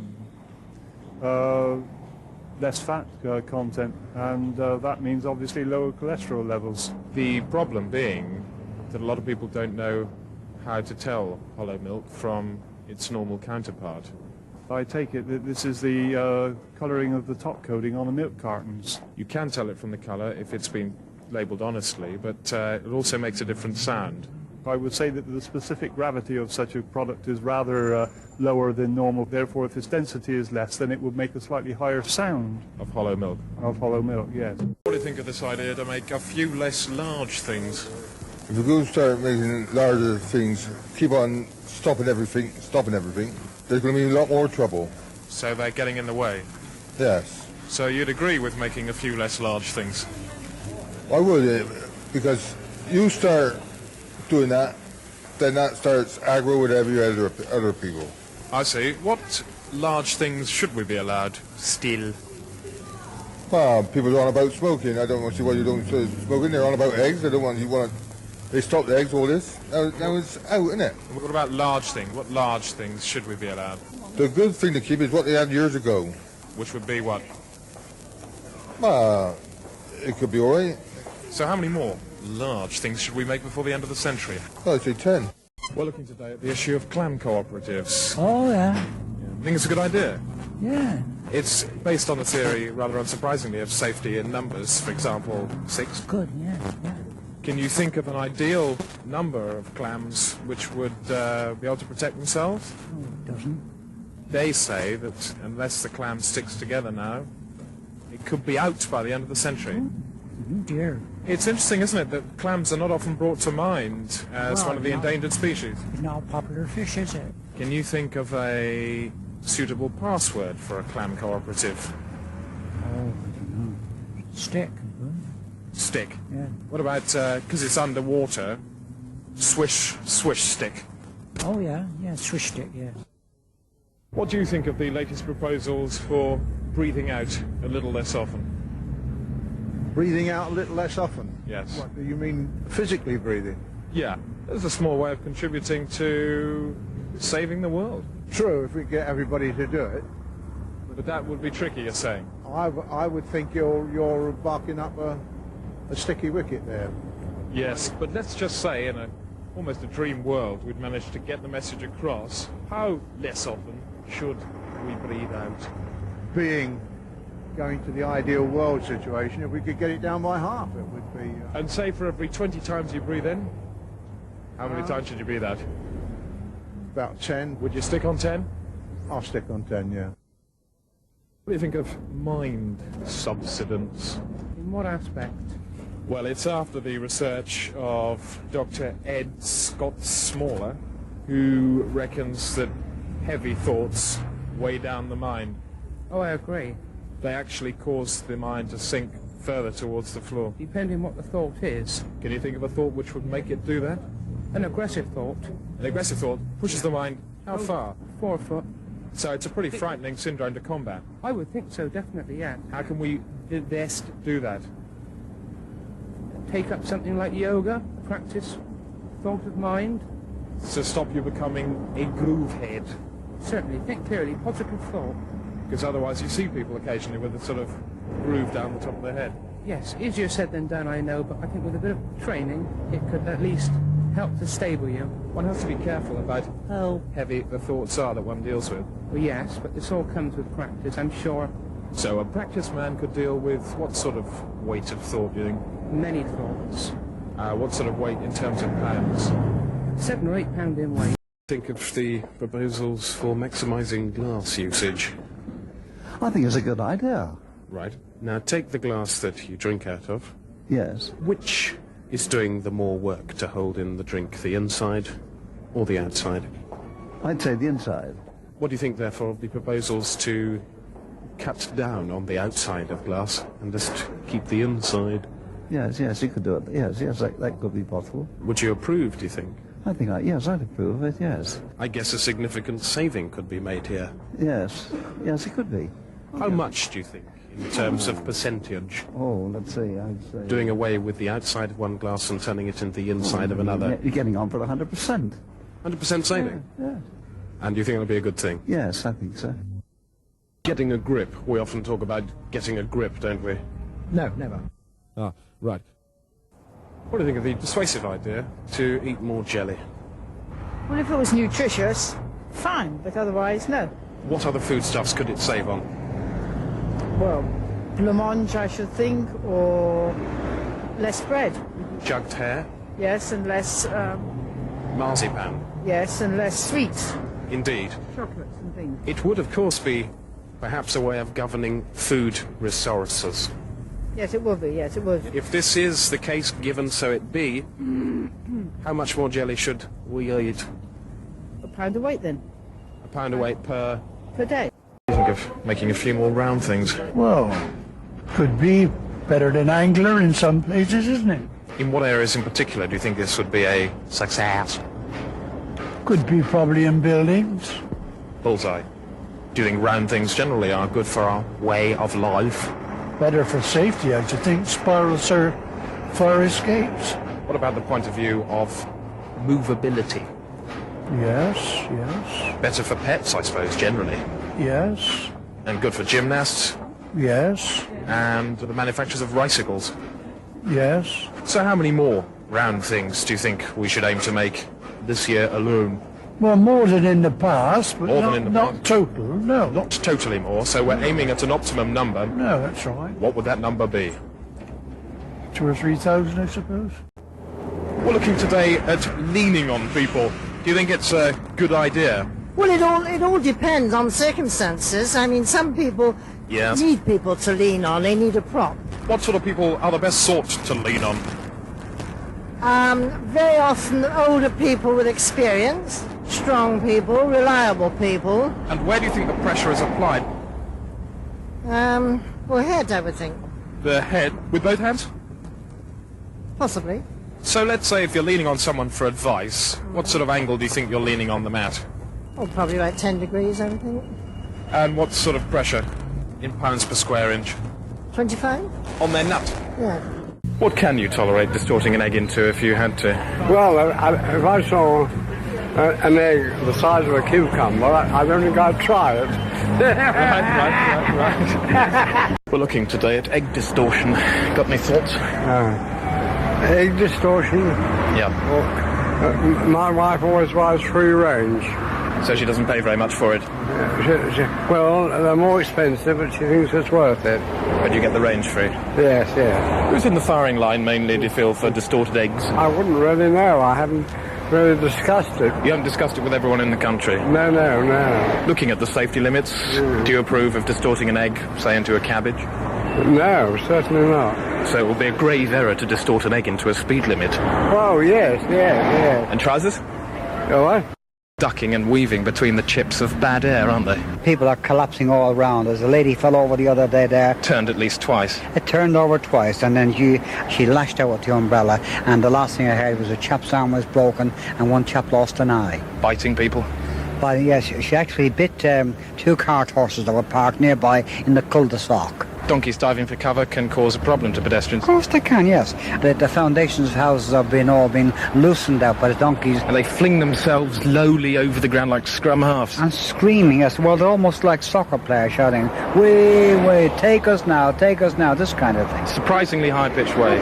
Some people said there was like Nelson Eddy when he was singing before the war. And the rest of the priests are just going around softening things. Well, they are. They're softening their beaks, I know that, because they're now, people are mashing up stewed apples and prunes. And putting on hyacinth beards. Hyacinth beards, yes, and those are being dyed brown now as a kind of a camouflage. With slim fish on the side. Slim fish, yes, and are the Anglicans or Seventh-day Adventurists? And what's yours? Yours truly, whatever you have in yourself, you see. An upside-down beer all round. Wet glasses for all concerned. Never trust a squirrel, or else you'll end up doing the fandango. Drink up, lads. Let's have a merry day. How long's he been dead? Well, there's 45 minutes in an hour and 60 minutes in 2 hours, so you divide it by 2 and then you got the answer. About a week? And a week and 7 days, yes. Any mourners? A black cab went over about an hour ago. Cause of departure, any idea? Between 3 and 4. Did James Mason roll away the stone? It could have been, or it could have been his sister, Sally Mason. Sally Mason, the hairdryer? Oh, lovely girl. She had a face like the back of a bus, but I didn't mind. Were the wheel tracks involved in the rolling away of the stone? Front and behind, yes. What everybody wants to know is, was there a wife? We don't know. Have you not checked for signs? Well, no, we couldn't actually. It's got to be kept very, very quiet because, you see, Black Mac may be interested in this. What about the wife lesions down the right-hand side? Yes, and a little bit of chutney. How do you respond to those who say that you are the father and you're responsible for this mess? Well, I sing the old song, "You are my heart's delight, and where you are I long to be." You ought to be strung up and slaughtered. Well, you may bloody well think so, but I know my rights, and my rights know me. If you live by the sword? Yes, women priests. What do you think of down concrete? Yes, I think it's a perfectly acceptable way of doing it. And in terms of its importance relative to up concrete? That's another matter altogether. Why? Because it weathers badly. So in terms of ramps, which would you think we should conserve with the greater priority? Oh, down concrete, I would have thought. Because if you're talking about up, you can always replace it with escalators or something like that, can't you? Whereas down is easier for many more of the population, including the aging. What sort of saving could we make in percentage terms out of this, do you think, by the year 2000? 20. How do you feel about mad crow disease? If they're suffering, that's terrible. Does it matter much if they start flying higher than they used to? Well, it's disturbing, isn't it? I mean, we want birds around of some kind or other. Yeah, it's no good if they all fly upwards for too far. No. The noises they make are becoming increasingly shrill and unpleasant. That's not nice, really, is it? Not And they have been known to attack people by dive bombing their heads. Yeah, I know. Where we used to work, they had seagulls, and they were vicious, really. Mad seagull disease was around a couple of years ago. Terrible. It's not right for a crow to start deflecting people's pets down side streets, is it? No. Or impersonate drizzle. Well, no. Or even to jab through shopping centres on one leg. Frightening children and what have you, How would you advise one of these little children if they encountered a crow suffering from avian raven spongiform encephalopathy arse? Well, these animals are dangerous and you've got to wear some protection. Do you think we ought to wear helmets if we go in their vicinity? Well, at the end of the day, I suppose we would have to pay for it, wouldn't we? What about the introduction of noise cartons? Do you think it's a good idea? I think yes. I think it's a good idea, yeah. What would be the best form of fastening, do you think, to prevent the noise getting out? You'd have a tight close, I'm sure, on that. What form would it take here? Do you reckon a screw top, a fold and press cardboard variety, or a brand new high security top fashioned from whelk, bladder gum and low impedance widgeon beak? I reckon a screw top, I should think, yeah. And what sort of shops should stock it? I suppose any shop, you know. Do you agree with Dr. Meg Watt that electronic noise is perhaps the worst? They are, I think, yeah. What isn't the worst sort of noise? Well, I suppose moving furniture on a carpet, I should think. Finally, what would your minimum recommendation for the number of noise cartons per household be? One noise carton? Yeah. Well, they wouldn't want upstairs, would they? So you just have one for downstairs? Yeah. We're looking today at the power of healing. Do you believe in it? Oh, yes, certainly. Do you believe in it in your head? Yes, I do. Do you think it's a good thing, shake, shake, rattle and roll? Yeah, I suppose it would be, yes. Quite a powerful thing, really, isn't it, the power of healing? Well, to anybody that believes in it, I suppose it is. So to that believer, what would you say is the power of healing in watts, bearing in mind the average domestic light bulb is about 60? It's bound to be in the 40-50 mark, isn't it? 40-50 watts? Yes. Per channel? Oh, yes. Looking today at livestock disorder on a scale between 1 and 7.5, how would you rate your degree of concern? I would say 7.5. What do you feel we can do about it? I think the whole thing needs investigating much more. A lot that is now hidden, I think, needs to be brought to light. We need to dig and delve and dive beneath the surface with sub-aqua gear. Yeah, I would think so, yes. How do you feel about the simpleton goat? Well, it goes back to what I was previously saying, that all these things need to be more fully investigated and made public. Other more well-known cases, BSC, the bald sheep explosions? Well, in all these things, I don't trust the government because I feel, one, they're trying to keep the consumer happy and keep the farmer happy. And perhaps the most recently publicised, the BSE in cattle, the blatantly stupid expression. Well, governments have reassured us in the past. I mean, past reassurances have been invalidated. So what reason have we got to be reassured now? Expression so stupid as nail my face to a pond. Well, that has certainly been the point I was trying to make. Agreeing quite rightly there with Dr. D. Ranged. Have you read any of his papers? No, I haven't. If we can simplify livestock disorder just for a moment, can you arrange the following in the correct order? Sheep, goat, and heifer. Cow, sheep and goat. Well, I think it is a matter of life or death. So you would be very much inclined to go around looking between things a lot more? Yeah, obviously, yeah. What sort of things would you be looking for? Well, in everyday life, two people walking down the road when you've got to bypass them, go from, crossing the road between two cars. Also look between pages of a book. Which profession do you feel is most in need of looking between things? Doctors. 180? And I suppose gynecologists more than anyone else? That's right, yeah. And as a general rule, how much more often should we all look between things, do you think? Much more than people do, yeah, obviously. How many times per week would you make that then? In terms of a week, I should imagine probably about 7 times. About once a day? Yeah. What What's your view of the general idea of staying on top of things? Is it a good idea to try and succeed in doing? Yes, certainly. Quite a difficult thing to do, isn't it? Get buffeted about up there. Yes, very much so. You caught quite a lot of wood. Yes, indeed. What of these do you think is really the most important to stay on top of? A slippery bowl, B, a puffin, C, a shifty-looking estate agent, or D, a coastal breakwater or groin with a rising tide? Puffin. B? B. And how long would you try and stay on top of it? A year or two, I should imagine. Some of the worries are getting taller, aren't they? They're enormous. As a matter of fact, about 5.5 days ago, they're about 7 feet tall, and now they've risen to 9. What was climbing up them? A blue-faced poodle. What was he saying? Pum pum, pum pum, beep beep, pum pum. With a shrill wail. Well, there was no wails, but there was a shrill anyway. He was mending a few things as well. Well, he said it was just what the doctor ordered as far as he was concerned. I was very, very worried. A lot of people were crowding around and offering sustenance, chewed rabbit's balls, dead chaffinch. Did he get to the top of the worry? He didn't, no. He didn't quite get there. When he got almost to the top of the worry, he began to get a bit shaky then, and then it was then the fire brigade came along and sort of took him down on a ladder. What's their method of procedure? To proceed in a very slow and articulate manner. Like a lorry. Away in a manger, they found Percy Granger. Out of hell, there's no redemption. Or if you go there, you could get a good pension. What do you think of the nail men? What, the ones who do... These men who go around repossessing nails. Well, I think that's stupid. Ridiculous. Stupid. Ridiculous. Yeah. Is it fair? Not in that case, no.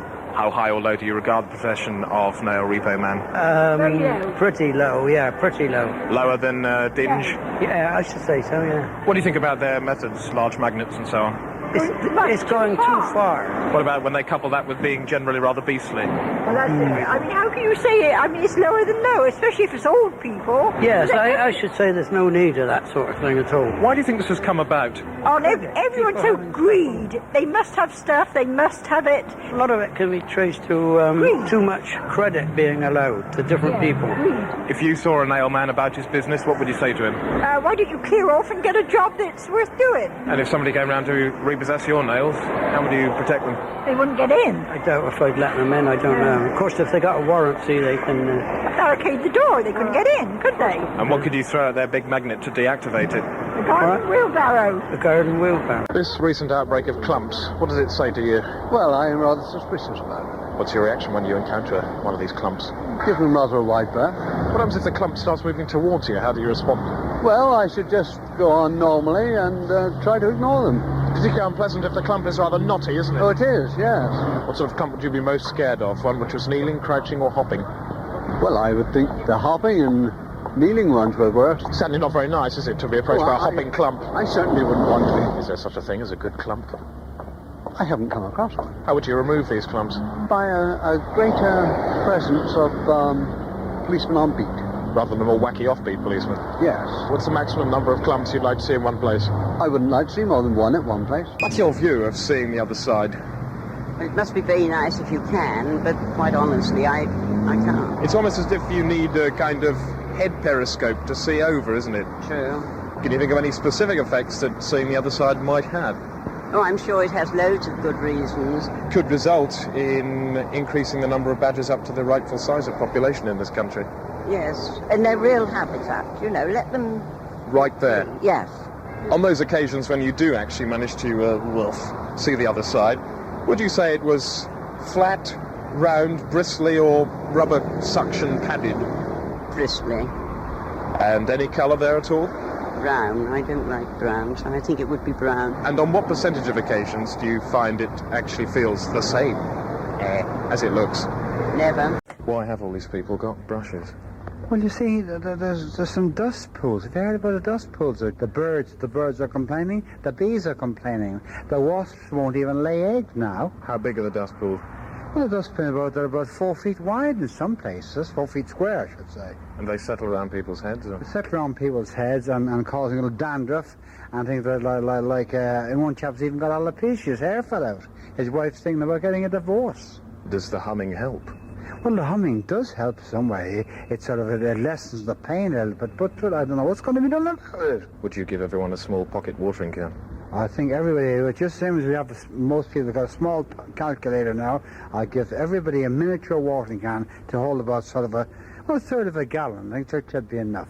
And they just go around casually watering about. Casually watering, but you see, the thing about this, you see, a chap took out a watering can the other day from his handbag, and the police was called in, and he got a £50 on the spot fine because of the shortage of water. So what do you do? How short is the water?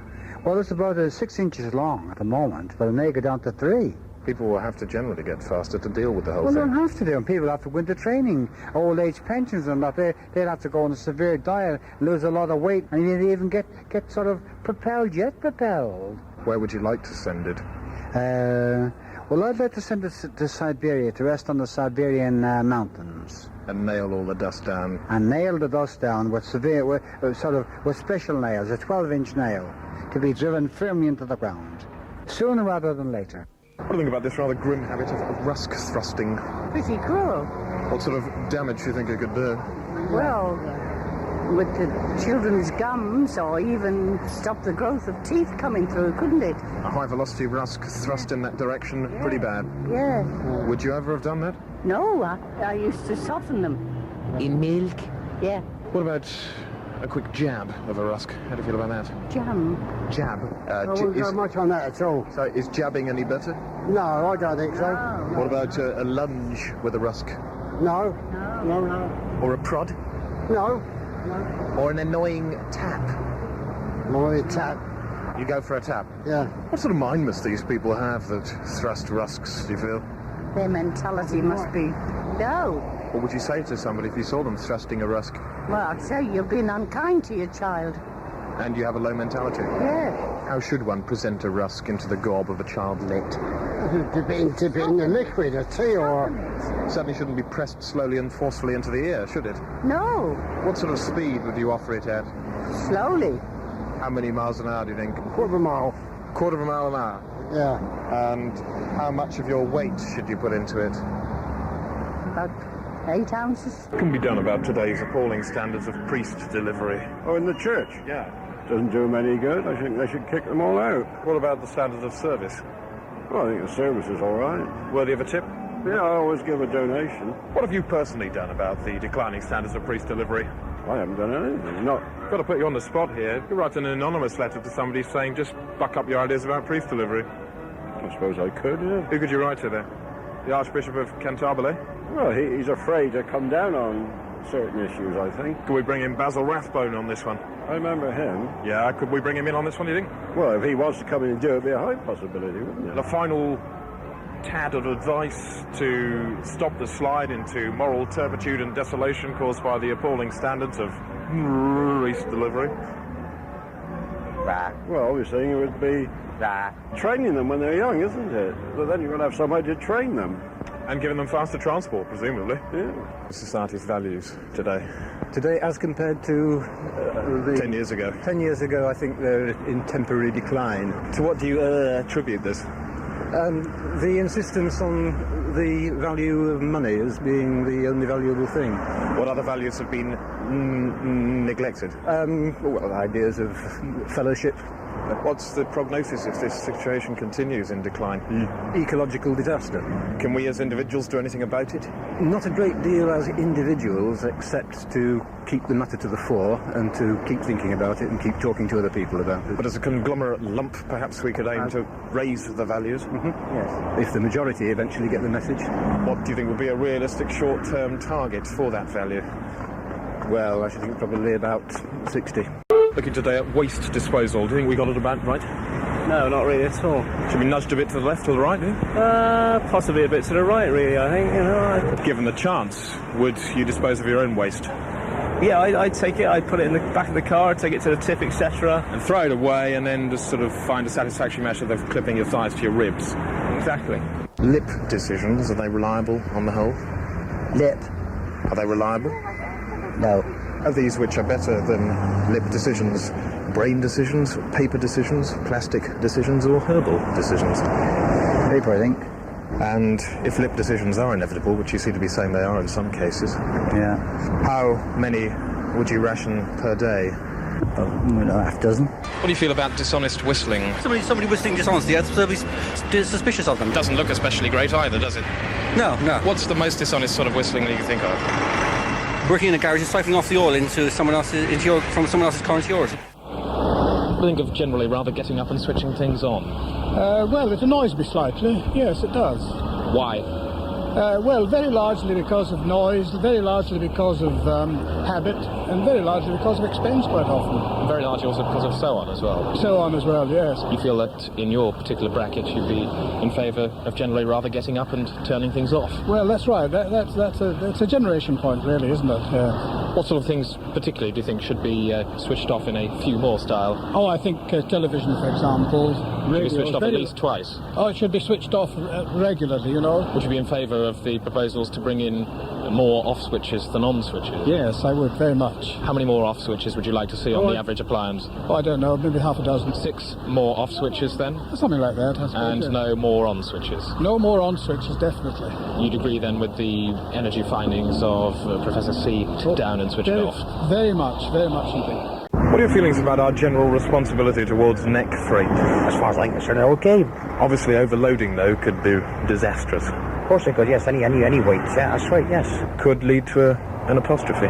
Could well do, I suppose, yes. Of these forms of neck freight, which are good and which are bad? Spiky pieces of wood. Oh, that was bad for you? Car parts. Bad for you? Ant wings. Certainly not good for you. Could you get away with some aerated balsa wood or plastic? Could do, you probably could do. And obviously if you go too fast, then some snappage could occur in the neck region. What speed would you recommend then for neck freight? 4 miles an hour. And at that speed, should the neck be going at exactly the same speed as the body, much quicker, much slower, or just a fraction slower? A fraction slower, if anything. What are your feelings about popping the question? It's something that has to be done. Should it be done quietly? Should be done sufficiently loudly to be heard. Should it be done with a pin? Now and again. Should any kind of gestures accompany the popped question? There are occasions when this is useful to supplement one's question with a gesture. Can you think of 2 appropriate gestures? I've just been questioned by...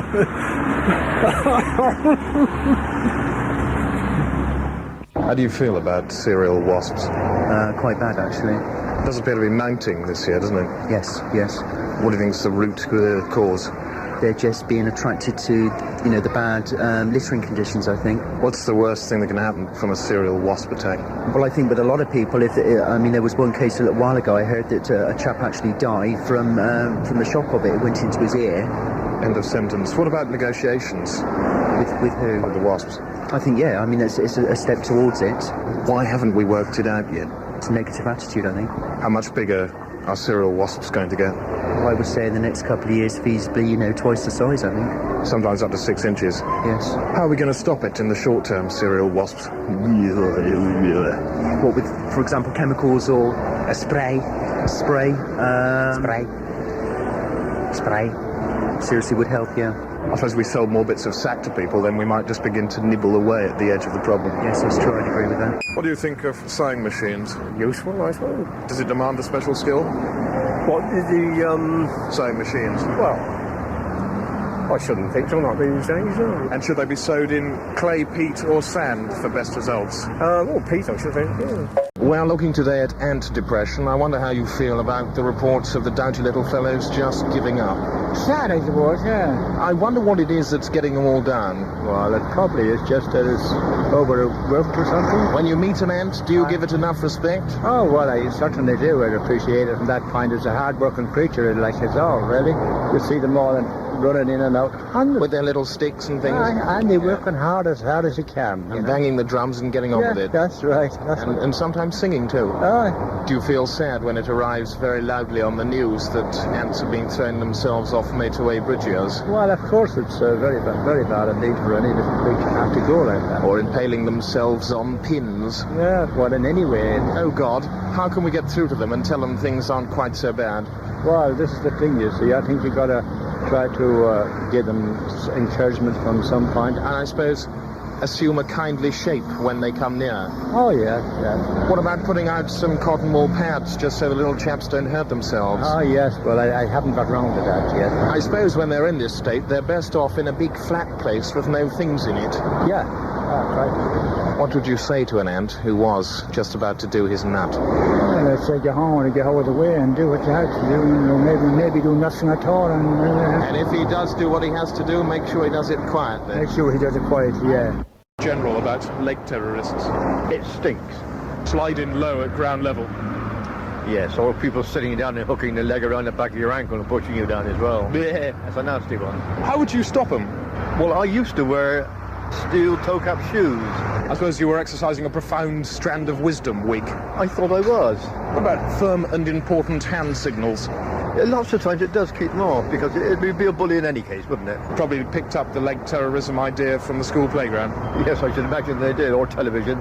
Do you agree with Dr. Mel Tidcheese that hot dairy products may come in handy? A cup of hot chocolate in your hand you bought in a Wimpy bar, that would be handy. So would you agree slightly with Dr. Mel Tidcheese? To a point, yes. If you caught a leg terrorist, would you put it to him straight? Would you put it to him bent? Would you put it to him with a little sleeve on it? Broken, disguised as a crisp? Or put it to him tunefully? Bent. Perhaps with a very simple tune?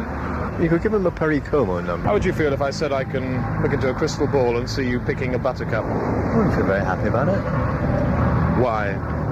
Then we lose them for posterity. And you wouldn't want to walk around with the depleted human posterity in your hand? No, not really. I suppose it wouldn't make any difference if it was clenched. Well, I don't know about that. What are your feelings about leg terrorists? They'll have to do something about it quickly. Else? It's going to deteriorate, isn't it? What do you think it feels like to be on the receiving end of a bout of leg terrorism? I should imagine the after effects are worse than the actual attack. How would it affect you in the head? Anxiety for a long time, isn't it? Long after the scars on the shins have gone? Yes, yeah. How would you stop a leg terrorist? Well, I mean, you can't always keep on the lookout for it, can you? It's so sudden. Actually, jump up, isn't it, first? What would be your personal form of address to a leg terrorist? It's debatable, that. Would you give it to him straight, bent, with a little sleeve on it, broken, disguised as a crisp, or tunefully? Broken. Any tune at all? Something like Sleepy Shores. A very mild one, then. It's a deep aggression, isn't it? How do you feel about people stalking around plots? Well, it's unnatural. Is stalking around plots worse when these people are stooped? Stooping, yeah, that's wrong. That is different. It's like a dog, isn't it? With their hands behind their back? Yeah. Would you like to see plot sheriffs introduced? Yeah, I would, yeah. How tall should a plot sheriff be? About 6 foot. What sort of uniform would you like them to wear? Well, I don't know. They just a ward's uniform, I guess. A leather cap? Well, any kind of cap, you know. Dr. Raymond Comey Ray Bidd has proposed the use of ferocious wild animals to patrol plots to stop people stalking a bite. How do you feel about that? No, I don't agree with that. You don't go as far as Dr. Ray Bidd? Not at all, no. What about raising the temperature a bit? Perhaps that would discourage people from stalking around plots. It would do, and they wouldn't be able to get there. They'd be too hot. What temperature would you recommend? 50. How do you feel about this thing of people stalking around plots? Well, a bit outrageous. What in effect could it have? It's going to encourage other people to do the same thing, I suppose. And if one person starts stalking around a plot, pretty soon a large accumulation of similar-minded people will group about him. That's right. Hey-oh and la-di-das. Yes, that's right. Yeah. Yahoos. Yes. Do you feel it's actually worse than bounding across a zone? Yes, I do. Who's most at risk, do you feel? The general public, who've got to look on these things. I suppose soft-backed grubs as well. Yes. And interesting bits of bottle. Yes. Do you agree, in fact, with Dr. Ray Bidd that the use of ferocious dogs might cut down on people stalking around plots? Yes. Compiling people's opinions on obvious blinking. What's yours? Rather surprised that they do it when they know that someone's just going to glance at them and look at them. What do you say to them if you see them blinking rather obviously? I would ask them what was the reason for them to be blinking so much as they are blinking. Do you think this would throw them off their course? No. They might even blink a little bit more just to get at your goat. Oh, yes. Who does it affect most? Very young element of person. Like a 6-year-old with almost bionic vision? Yes, exactly. Should it be shielded from such sensitive individuality? No, it should be brought out into the open. Perhaps even drawn attention to, the system of spoons. Oh, yes. Where should it never happen? Obvious blinking. In a pub. In church? No, not in a church. In a garage? Yes. Can you lick your eyes? No. Perhaps you could advise a limit on the number of times one should blink obviously per day. 40 to 50. Or one massive obvious blink in the privacy of your own home or cupboard. Exactly, yes. Did the gravy doctors come by today? Well, I saw 4 this morning about 7:30 coming by here. We're wearing brown coats and galoshes. Who did they share the profits with? Well, two itinerant chaps were coming there. One was a female, the other was about 7 feet 4 tall. Came from a one-wasp home. But I wouldn't like to comment on that because I'm support Greenpeace. Like the tomato link? Well, the tomato links, they're growing up. Like the Lincolnshire imp, you see. jumping up and down. Up a horizontal and all the way hexagonal, shaped like a tuppenny bit. What's the word for not similar? Four. Yes, that's quite right. Yes, that's right. Whatever you say, yes. They're not very pleasure-proof either. They're not pleasure-proof at all, and they don't give any entertainment. They line the streets with paper, cartoons, crisp packets, cormorant ducks, and swallow-tailed butterflies. And the second most difficult letter? Marhaba. Quella questa mount. How many fields? Oh, 14 or 15, horizontally shaped. We're trying to size up the problem of panicky gardens. Yes. How grim is it? Oh, shelters, is it? Shelters needed. Severely rattled? Oh yes, plastic sheeting. By the high breeze? Yes. What sort of shape does it make inside the head? Round shape. Do bags help at all? Oh yes, T-shirts, isn't it? What would you say to the ladies and gentlemen? Sunbathing on the downs, something like that. Again, with a bang stick? Yes. And making the gardens flatter or rounder? The dairy, more or less. By about 3 inches? Yes. What are your thoughts on the recent spate of helmet disasters? Well, this is terrible, really. What about people drowning inside their helmets? With chins on, yes. That could... The chins on stop them and they fill up on a hot day. Yeah, that's right. And of course, knobbly branch intrusions. Yeah. Eyebrows catching fire is another one. That's the person's own fault, obviously. It's quite obviously their fault if they're going along and their eyebrows catch fire. That's right. If you can place yourself within a disaster-ridden helmet, how does it feel? Dreadful, isn't it? Who would you go to for help? Well, you can shout out sometimes and no one will take any notice anyway. Running around with your arms outstretched and your fingers spread, sending out muffled screams, people would think you're waiting for a bus, wouldn't they? That's right. Yeah. So, let's look at the statistics, shall we? Yeah. And screw them up and throw them away saying rubbish and trash. And point the finger of blame. Who at? It can be the person's own fault if he's smoking on a motorcycle. He's smoking? Yeah, if his eyebrows catch fire. Even if he's the captain of a naval submarine? That's right. Getting down to the rather greasy business of mud impudence. How do you feel about it? Mud impudence? Yeah. Well, I take a dim view of that, actually, yeah. Who are the culprits? Well, I wouldn't be a student, I don't suppose they're not that sort. They're far too educated and intelligent. These layabouts, a lot of it, I think, are... the people who just lay about? Got a chip on their shoulder, you know. With chips on their shoulders, spattering people with mud? Yeah. How would you feel if somebody gave you a bit of the old mud impudence straight on the bonds? I'd probably flare up quick, you see, and... What about when it involves dogs? That isn't very nice, is it? A bit of a Harry Shockers. Yeah. Some degree of research has come into this by Dr. Doug, a hole in the ground, because he was so ashamed of his ludicrously made-up name. Which one would you go for? Plastic bags, TV, run and hide, Southampton, red, hydrogen, or scamper about in a slightly strange way? Scurrying about, I should think, in an unusual way. We're looking today at Big Salt. What's your feeling about Big Salt? Oh, it's very good. I must have it for cooking. Oh, it can't be too big, can't it? Yeah. Is sweeping involved at all with Big Salt? Well, it would be there, yeah. What about chimneys? Chimneys? Yeah. Well, yes, I should think so. Coming out the top? Yeah. Is there any smell at all with Big Salt? No, I haven't found any. Not even if you sniff quite hard? No. Children, should they be warned about Big Salt? Oh, yes. What would you tell children about Big Salt? They might fall in. Like that, yeah. So you'd tell them not to fall in? Yeah, not to fall in. Should they walk across it on planks? Oh, yes. Or wear tennis rackets on their feet? Well, they won't wear something, don't they? What other ways could you stop them falling in? They'd have a clip along the ear. Have a clip right along the ear? Plastic or metal? Pardon? Big salt can lead to disasters, can't it, in these cases? Yeah. I think small salt is better than big salt. Yes. Is wide salt better than narrow salt? Yes, I think so, yeah. Is big salt more dangerous when it's tall or wide? When it's tall. How tall would you like to see it restricted to? 3 feet. How do you feel about what some would say is the shocking state of ditch pointers? I would agree with them, actually. Why in particular? Well, the problem is they're not clearly marked. What happens to people in this case? Well, that's some people just not watching where they're going to be in them, aren't they? For a large ditch, how many ditch pointers do you think would be necessary? 20,400. How heavy would each one be? 8 pounds, would they? Pretty close. Is it? Yeah. 9, actually. Is it 9? Yeah. What do you feel about wristy thanks? You've got to be careful how you do those things, because you could do somebody an injury.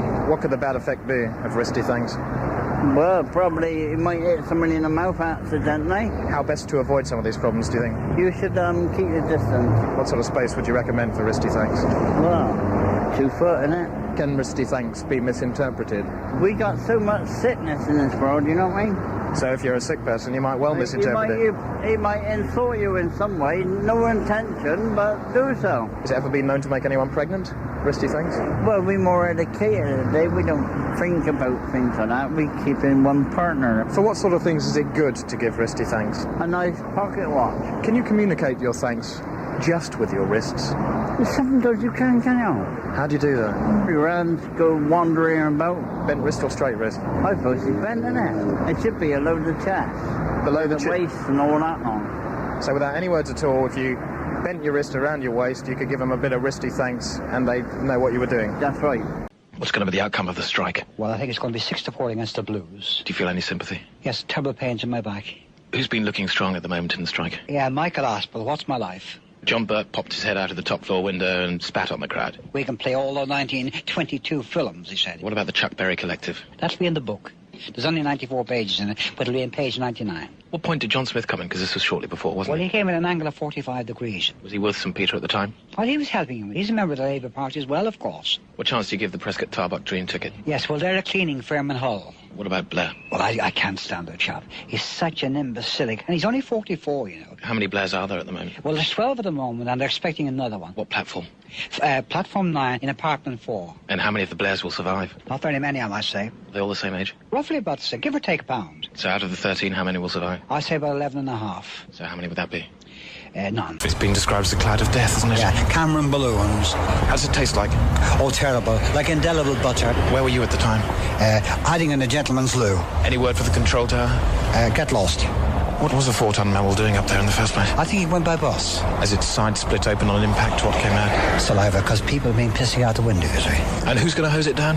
Oh, the Bosnian government. The Dean of St. Paul's? He's a nice chap. I knew his mother well. She died when she was 94 in the shade. So in shillings?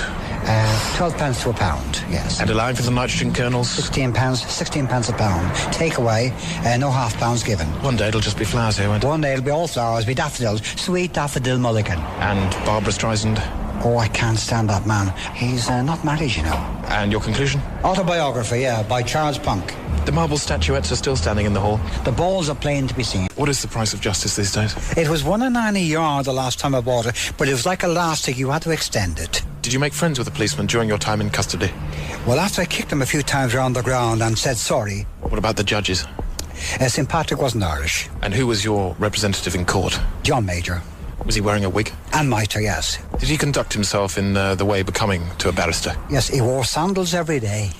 And how did he go down with the jury? Twice on a Sunday. Who was on the jury? Anyone you knew? A cart horse, yes. Joanna Lumley was there also. How was she doing these days? Well, she's doing all right. She won 4-2 after extra time. And what was the sentence you were given with the elastic justice? Arrivederci, Roma. Do you think that you have been corrected by the system of justice in this country? I think we want more crack. We've seen wind this week, haven't we? Yes. It's fairly powerful stuff, is this wind, isn't it? That's right. What do you think of the idea of using it a bit more constructively? Oh, yeah, good ideal. What about wind tins? Yeah. I mean, you'd need a large tin, wouldn't you? Yeah. What size tin do you think? 2'6", 3 foot. In what? In diameter. We've had a couple of suggestions this week. Have you? Only yesterday, the wind expert Gus T. Day suggested that we could use directed wind to make beds. Yeah. And we could harness wind, couldn't we? Yeah. And ride it in the Grand National. What do you think of losing your nerve? Oh, a very bad thing, obviously. It's a bad thing. Yes, I would say. What sort of circumstances do you think cause people to lose their nerves? Going to the dentist, hospitals. What ways can you think of preventing people from actually losing it? It's almost careless. Yes, it is, really. Well, I don't think you can, really. It's up to the individual, isn't it? Really. If it is up to the individual, then what of these three would you favour? 1, keeping it in a heavily armed safe. 2, jamming a light into its head so there's a strong flashing beacon so you wouldn't lose it. Or 3, asking all your friends to keep a lookout so if you did lose your nerve, you'd find it again pretty quickly. Go for your friends. To keep a lookout for it? Yes. And give you a shout if they see it? Yeah. What do you think of opinion pods? Well, I think it's very free. Everyone seems to be able to say exactly as they please, really. So you think opinion pods are on the increase?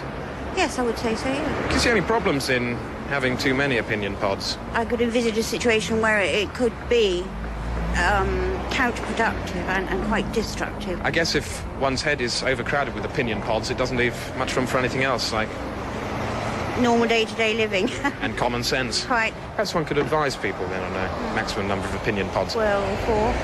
Topical question, not surprising today that we're looking at the issue of wind obedience. What do you feel of the state of it at the moment? Well, it's a bit disobedient, definitely, isn't it? It's really rather sad, isn't it, when that wonderful power could be put to such good use. Oh, yeah, yeah. For example, we could contain it in those storm bags. Oh, yeah. Would you agree with the comments of Professor Gus T. Day, who said that we should be making more use of this stuff if it's going to be around? Oh, yeah. Yeah, to harness it. Yeah. And perhaps ride it around the Grand National course. Well, something like that, yeah. And if we directed its power, we could use it to make beds. Yeah, yeah. Prop up tables with a directional jet of it. Oh, yeah, there's all sorts of things, isn't it? And even to comfort small people who wish they were a bit taller. Yeah. How do you feel about the decline in real gestures? Every member of society is at risk. I think the secret is to take professional advice. Can you tell the difference between a counterfeit gesture and a real one? I would hope so, but I'm sure that there are people who are very skilled at devising these sort of gestures. And could you see through them in every case? I'm sure I couldn't. How do you feel about being the sort of dim, swollen-headed dullard that would fall for a false or unreal gesture? Pretty sick, of course, very disastrous. Would it help if there was some kind of easy-to-read sign which indicated somebody were making a false gesture? Yes, it would. What colour would you make people who were dealing with counterfeit or false gestures? The classic colour would be red. You'd colour people red? Yeah. About what time did the trial begin? About 30 hours low. The judge was in attendance. He's a rather portly chap, about 75 years of age. Should be retired long ago. What's the white line for? Well, the white line's to guide him from the lost horizon to the far horizon, at the far end. And the worm-shaped horse? Very, very slow at the moment. What about the dogs in the cars? They give very good hand signals. What do you make of the artist's drawings showing the proceedings today? Absolutely abominable. I wouldn't put my grandmother's shirt on it. Who exactly is on trial? Well, I can't say really. It's all MI5. And the smaller ones are MI2.5. Who did it? We don't know. It could be Black Mike. And the sentence? 5 years associated with England cricket team, with all fares paid, and a large amount of duty-free. Hair pulled out through his ears? Hair pulled out through his ears, yes. Singing God Save the Queen. And banned from saying? Amen. He'll probably last about 2.5 years. Will the guilty man step forward? The guns are loaded. Righto, fall over here, 2 men, march his man away. Take him out of the dock. I don't want to be bothered. We're looking today at not very good. What do you think of not very good? I'm a Christian. I don't believe in Jesus Christ.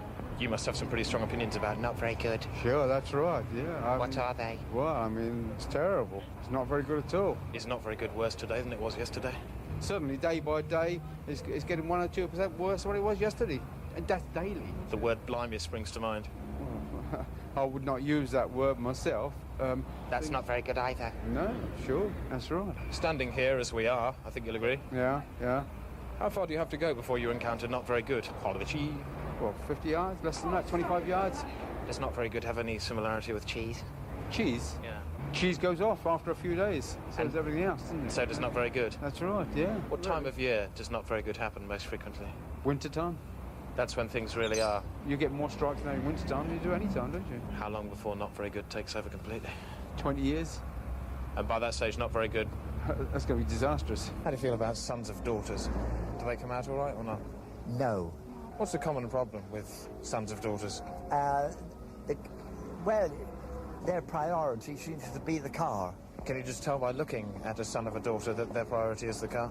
Yes, yeah. Well, okay, what has it shown? You always see them outside polishing. Are they better than daughters of sons? Sons of daughters? Yes. In what way? They give more. Sons of daughters give more? Which comes at the bottom of your list? Sons of daughters, daughters of sons, or daughters of daughters? Daughters of daughters. Bottom of the list? Yes, because they're having so much rubbed off from their mothers, aren't they?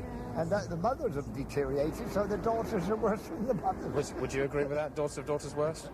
Yes, I think so. Who's a good example of a daughter of daughter that everyone in the country might have seen? Princess Margaret, she doesn't. Typical daughter of daughter. Yes, yeah. Right at the bottom of the list. Yeah. A lot of people carrying hammers.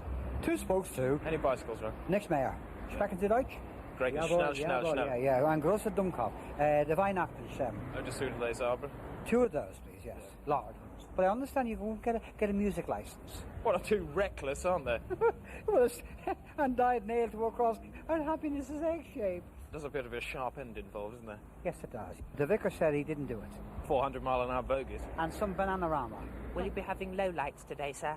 No, we're giving theirs up for Christmas, Governor. What about the highlights? They'll be on the 10:30 on BBC One. Everywhere you go, you won't have your eyes open, don't you? You can't be too careful. Whenever I feel afraid, I hold my head in shame. The war's over, you know. Vodka?